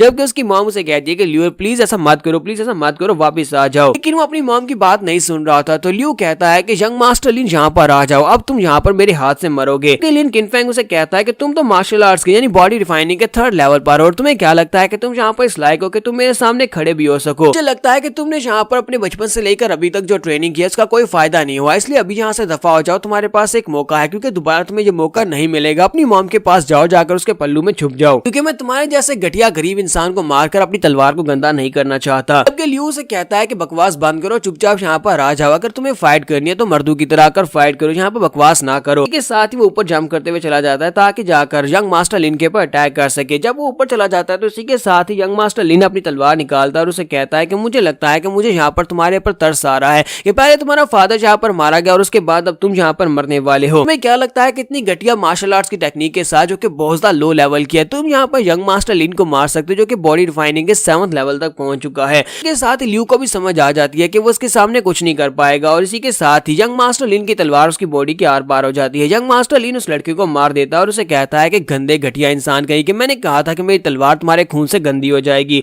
और वो उसे किक मारता है जिससे लियू उड़ता हुआ नीचे जाकर अरीना की दीवार के साथ टकराता है और वहीं पर वो मर चुका होता है। और उसकी मॉम वहीं पर बैठकर रोना शुरू कर देती है और कहती है कि बेटा मैंने तुम्हें मना किया भी था कि वहां पर मत जाओ और उससे फाइट मत करो, क्योंकि वो एक बहुत ही घटिया इंसान है, वो एक मॉन्स्टर है। इसी के साथ ही वो गुस्से में कहती है कि लिन फैमिली में तुम्हें शराब देती हूँ कि तुम कभी भी चैन से नहीं जी पाओगे। जबकि इस बात से यंग मास्टर लिन काफी ज्यादा गुस्सा होता है और कहता है कि तुम यहाँ पर कुछ ज्यादा ही शोर मचा रही हो, तो चलो ठीक है तुम्हें भी तुम्हारे बेटे के पास ही भेज देती है। और वो अपनी तलवार लेकर उसकी मॉम को भी मारने के लिए आगे बढ़ता है। जब उसकी तलवार उसकी मॉम की तरफ आगे बढ़ी होती है, इसी के साथ ही किन्नन वहां पर बीच में आ जाता है और उसे कहता है अपने आप को एक मार्शल आर्टिस्ट कहते हो, जबकि तुम यहाँ पर एक निहत्ती औरत के ऊपर अटैक कर रहे हो जो कि कुछ भी नहीं कर सकती, जो एक मार्शल आर्टिस्ट भी नहीं है, तुम्हें एक मार्शल आर्टिस्ट कहलाने का कोई हक नहीं है। तो लिन किनफेंग उसे कहता है कि तुम यहाँ पर बार बार बीच में क्यों आ जाते हो, क्या तुम्हें यहाँ पर मरने की बहुत ज्यादा जल्दी है जो तुम बार बार बीच में आ जाते हो। तुम्हारा किन्नन उसे कहता है कि क्या तुम यहाँ पर इन सभी लोगों को सिर्फ यही समझते हो कि ये तुम्हारे सामने भेड़ बकरियां हैं जिसे जब जी जाता है तुम मार डालते हो। गली में भी तुमने यही किया था, तुम वहां पर एक बच्चे को अपने घोड़े के नीचे देकर गुजरने वाले थे। लगता है कि तुम्हारे इन सभी क्राइम्स के लिए तुम्हें यहाँ पर सजा मिलनी चाहिए। तो यंग मास्टर लिन उसे कहता है कि हम लिन फैमिली हैं, लिन फैमिली इस वक्त यहाँ पर पूरे स्वर्ड सिटी की मिलिट्री फोर्स और यहाँ कर बाकी के सभी रिसोर्सेज को कंट्रोल कर रही है। मतलब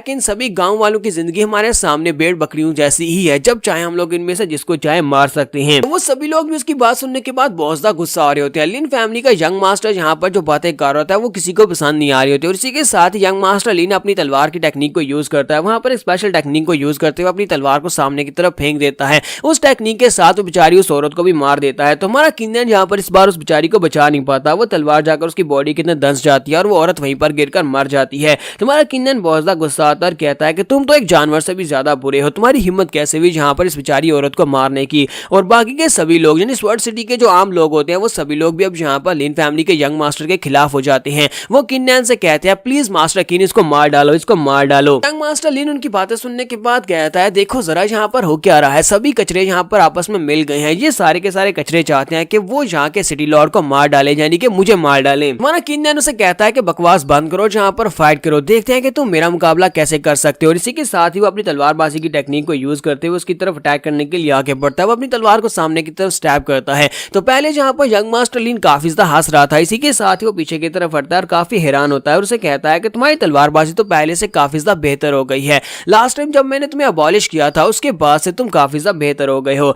तुम्हारा किन्नन उसे कहता है कि मेरी छोड़ो, जरा अपनी तरफ देखो, हालांकि तुम यहाँ पर बाहर से शांत रहने की कोशिश कर रहे हो लेकिन अंदर से तुम्हें अच्छी तरह से पता है कि तुम्हारी हालत क्या है। लिन किनफेंग जो होता है अपने चेहरे के ऊपर लगे हुए कट को साफ करता है और उसे समझ आ जाती है कि इसकी कल्टीवेशन उससे ज्यादा बेहतर है। जबकि बाकी के सभी लोग काफी ज्यादा खुश हो रहे होते हैं और कहते हैं कि यंग मास्टर किन्नन हम तुम्हारे साथ हैं, इस जानवर को मार डालो, इसको मार डालो। यंग मास्टर लिन उसे कहता है कि तुमने यहाँ पर मुझे गुस्सा दिला दिया, तुम इसमें कामयाब रहे तो अब यहाँ पर तुम मेरे हाथों से ही मरोगे। और इसी के साथ ही वो भी अपनी तलवार को उठाता है, दोनों ही फाइट करने के लिए रेडी होते हैं। तो यहाँ पर हम लोग अपनी एपिसोड 19 का एंड करेंगे। एपिसोड की एक्सप्लेनेशन अच्छी लगी हो तो कमेंट का किस रूप बताइएगा, चैनल को सब्सक्राइब कर दे, वीडियो को लाइक और शेयर कर दे, शुक्रिया।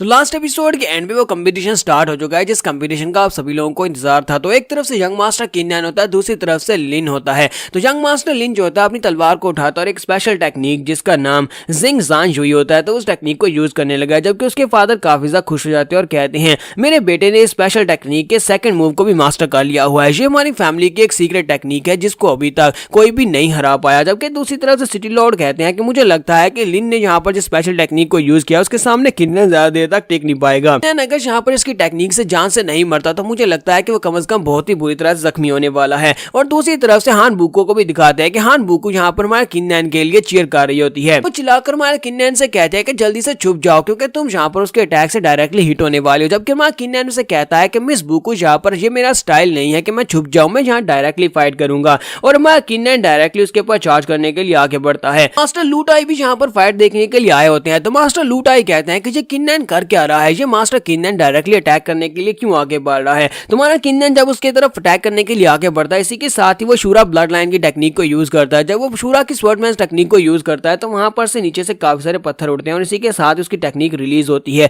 दोनों की तलवारें जब आपस में टकराती हैं तो इसी के साथ ही वहां पर एक धमाका होता है। धमाका होने के बाद दिखाता है कि यंग मास्टर जो होता है यानी यंग मास्टर लिन पीछे की तरफ गिर जाता है और उसके गिरने के साथ ही हान बुको कहती है मुझे लगता है कि किन्नैन इस फाइट को जीत गया है। यंग मास्टर लिन वहां पर अपने आप को बचाने की कोशिश कर रहा था। वो अपने हाथों को सामने की तरफ करते हुए उस इंपैक्ट से अपने आप को बचाता है, लेकिन उसकी तलवार सामने आने के बाद तलवार दो टुकड़े हो जाती है और इस बात से वो बहुत ज्यादा हैरान होता है। वहां पर फिर से एक धमाका होता है। इसी धमाके के साथ ही दिखाते हैं कि लूसी वहां पर नीचे पहुंच जाता है। लूसी वहां पर नीचे पहुंचने के बाद स्टैग को ब्लॉक कर लेता है और वहां पर यंग मास्टर लिन को मरने से बचा लेता है। देखने के बाद सभी लोग बहुत ज्यादा हैरान होते हैं, जबकि लूसी खुद भी हैरान हो रहा था और कहता है कि इस लड़के की स्वॉर्ड स्ट्रेंथ इतनी ज्यादा कैसे हो सकती है कि ये यहाँ पर मुझे हिट कर रहा है। मुझे महसूस हो रहा है कि इसकी अटैक स्ट्रेंथ काफी ज्यादा है, लेकिन अफसोस के लड़के मैं यहाँ पर तुम्हें जीतने नहीं दे सकता। तुम काफी ज्यादा बेहतर हो, लेकिन मुझे रिसोर्सेज की जरूरत है, जो रिसोर्सेज मुझे लिन फैमिली दे सकती है। इसके साथ ही हान बुको चिल्लाकर उसे कहती है कि लूसी ये तुम क्या कर रहे हो, तुम वहां पर बीच में जाकर फाइट को क्यों रोक रहे हो, तुम्हें यहाँ पर फाइट को रोकने का अधिकार नहीं है।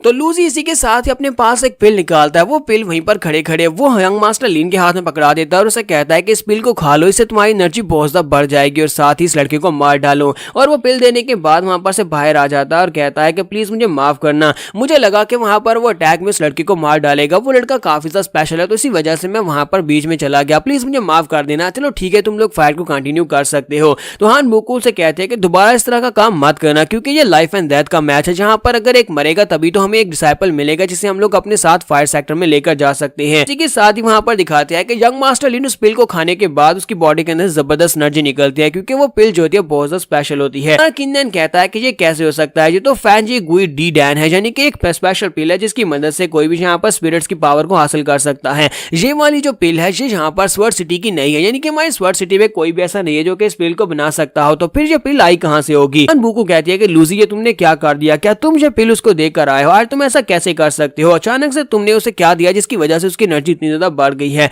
तो लूसी से कहता है कि मुझे इस बारे में कैसे पता हो सकता है, मुझे नहीं पता, हो सकता है कि उसने ब्रेक थ्रू कर लिया हो। हान बुको को यहाँ पर समझ आ जाती है कि लूसी ने ये सब कुछ किया है, लूसी वहां पर गया था और इसी ने जाकर उसको कोई पिल वगैरह दी होगी। तरफ से हमारा यंग मास्टर लिन जो होता है वो फिर से उठकर रेडी हो जाता है और कहता है कि लड़की अब देखना, अब मैं तुम्हें बिल्कुल भी नहीं छोड़ूंगा, मेरी एनर्जी फिर से बढ़ चुकी है और अब यहाँ पर मैं तुम्हारे हाथों और पैरों को काट डालूंगा और उसके बाद तुम्हें क्रिपल बना दूंगा। तो हमारा यंग मास्टर किन्नैन उसे कहता है कि तुम्हें क्या लगता है कि तुम यहाँ पर मुझे मार सकते हो, हालांकि तुमने यहाँ पर अपनी एनर्जी को बढ़ा लिया, तुम्हारी पावर बढ़ चुकी है, लेकिन इसके बावजूद भी तुम यहाँ पर मेरी नेचुरल पावर्स का मुकाबला नहीं कर सकते। इसके साथ ही हमारा किन्नैन वहां पर अपने गार्ड स्काई स्टेप के सेकंड स्टेप को यूज करता है जिसका नाम गार्ड स्काई वॉइड होता है। उसको यूज करते हुए ऊपर हवा में उड़ना शुरू कर देता है और ये देखने के बाद वो बहुत ज्यादा हैरान होता है, यानी यंग मास्टर लिन और बाकी के सभी लोग भी बहुत ज्यादा हैरान होते हैं और कहते हैं कि ये लड़का उड़ कैसे सकता है। स्पेशली लूसी वो कहता है कि ये लड़का तो यहाँ पर हवा में उड़ रहा है, इस छोटे से सिटी में इस लड़के के पास ये वाली स्पेशल टेक्निक कहाँ से आ गई, ये लड़का तो काफी ज्यादा स्पेशल लगता है। जबकि हान बुको भी वहां पर काफी ज्यादा खुश हो रही होती है कि मुझे लगा ही था कि ये लड़का यहाँ पर कोई ना कोई स्पेशल टेक्निक जरूर दिखाएगा। स्निंग भी वहां पर काफी ज्यादा हैरान हो रही होती है और कहते हैं क्या किन्नैन वाकई में इतना ज्यादा पावरफुल है, मुझे पहले नहीं पता था। यंग मास्टर लिन उसे कहता है कि तुम ऊपर हवा में क्या कर रहे हो, अगर हिम्मत है तो यहाँ पर नीचे आओ ना और आकर मुझसे फाइट करो, तुम यहाँ पर ऊपर उड़कर मुझसे भाग नहीं सकते। तुम्हारा किन्नैन उसे कहता है क्या तुम्हें लगता है कि मैं यहाँ पर तुमसे भाग रहा हूँ, चलो फिर ठीक है, मैं तुम्हें यहाँ पर एक और टेक्निक दिखाता हूँ। इसी के साथ ही वो एक और टेक्निक जिसका नाम शीहुन फा होता है उस टेक्निक को यूज करता है। तुम्हारा किन्नैन जैसे उस टेक्निक को रिलीज करता है तो उसके फादर चिल्लाकर उसे कहते हैं कि बेटा वहां पर से निकलो, ये एक बहुत ही पावरफुल टेक्निक है। जबकि हान बुको कहती है कि अब बहुत ज्यादा देर हो चुकी है, ये टेक्निक जो है ये किसी भी इंसान की बॉडी के अंदर घुस जाती है और वहां पर जाकर उसके माइंड को कंट्रोल कर सकती है और अंदर से उसकी सोल को टॉर्चर करती है। किन्नैन उसकी सोल के अंदर घुस जाता है और उसकी सोल के अंदर घुसने के बाद वो भी काफी हैरान हो रहा था। यंग मास्टर लिन जो होता है वो काफी हैरान हो रहा था कि मैं कौन सी जगह पर आ गया और इसी के साथ ही उसके सामने डीमंस आना शुरू हो जाते हैं और एक बड़ा सा डीमन का हाथ उसकी तरफ आगे आगे बढ़ता है। एक बड़ा सा डीमन का हाथ उसके ऊपर गिरता है तो वो उस हाथ को ब्लॉक करने की कोशिश कर रहा था। वो कहता है कि ये क्या चीज है, ये किसका इतना बड़ा हाथ है, मैं इसको ज्यादा देर तक रोका नहीं रख पाऊंगा, इसका प्रेशर बहुत ज्यादा है। और इसी के साथ ही वो हाथ ग्राउंड के ऊपर पटकता है, जिसके साथ वो बेचारा वहीं पर ग्राउंड के ऊपर पटक जाता है कि उसके ऊपर बहुत ज्यादा प्रेशर पड़ रहा था। लेकिन ये सिर्फ और सिर्फ एक इल्यूजन होती है। वो अपनी आंखें खोलता है और सामने की तरफ देखता है तो उसके घुटने टिक चुके होते हैं, यानी कि वो घुटनों के बल ग्राउंड के ऊपर बैठा होता है और उस बेचारे के ऊपर बहुत ज्यादा प्रेशर पड़ रहा होता है। वो कहता है कि यहाँ पर हुआ क्या, मुझे कुछ भी समझ नहीं आ रही। जबकि हमारा किन नैन जो होता है अपनी तलवार लेकर अपने फाइनल मूव के लिए उसके बिल्कुल सामने होता है। ऐसी वो अपनी तलवार लेकर उसकी बॉडी के अंदर दंसाने लगता है। इसी के साथ ही दूसरी तरफ से प्रिंसेस यानी ब्लू स्टार सेक्टर की प्रिंसेस उसके सामने आकर खड़ी हो जाती है और उसे कहती है कि इसे मत मारो, इसे मत मारो, ये मेरा फियांसे है, इसे मत मारो। तुम्हारा किन नैन जल्दी से जंप करते पीछे की तरफ बढ़ता है और कहता है कि तुम यहाँ पर बीच में नहीं आ सकती, एक कंपटीशन है, कंपटीशन के रूल्स के खिलाफ है कि तुम यहाँ पर बीच में आकर इस कंपटीशन को रुकवाओ। तो बिंगलैन उसे कहती है कि मैं नहीं चाहती कि तुम मेरे फियांसी को मार डालो, आज यहाँ पर हमारी शादी होने वाली है और मैं अपने हस्बैंड को मरा हुआ नहीं देखना चाहती। जबकि यंग मास्टर लिन उसे कहता है कि ये क्या बकवास कर रही हो, मुझे किसी औरत के सहारे की जरूरत नहीं है, यहाँ से दफा हो जाओ, वापस जाओ यहाँ से। तो बिंगलैन उसे कहते हैं कि इस फाइट के बारे में सभी लोगों को क्लियर हो चुका है कि इस फाइट को किसने जीता है। यंग मास्टर किन नैन इस फाइट को जीत चुका है। और वो किन नैन से कहती है कि मैं कभी तुम्हारी फैमिली में 10 साल तक रही हूँ, हमारी फैमिली के दरमियान में जो भी रिलेशनशिप था उसी की वजह से प्लीज यहाँ पर इसको छोड़ दो, इसको जान से मत मारो। हमारा किन नैन उसे कहता है क्या तुम्हें अभी भी लगता है कि हम दोनों की फैमिलीज के दरमियान में जो रिलेशन था उसकी कोई वैल्यू बची है। फिर साथ ही वो पीछे की तरफ मुड़ जाता है और कहता है अच्छा ठीक है चलो मैं इसको जान बख्श देता हूँ, मैं यंग मास्टर लिन को बख्श देता हूँ। लेकिन यंग मास्टर लिन जो होता है वो प्रिंसेस को पीछे की तरफ धक्का देता है और कहता है कि तुम यहाँ से दफा हो जाओ, मैं इसे बिल्कुल भी नहीं छोड़ूंगा, मैं एक वॉरियर हूँ और यहाँ पर एक वॉरियर की मौत ही मरूंगा, यहाँ पर इस तरह से शर्मिंदा होकर नहीं जाने वाला।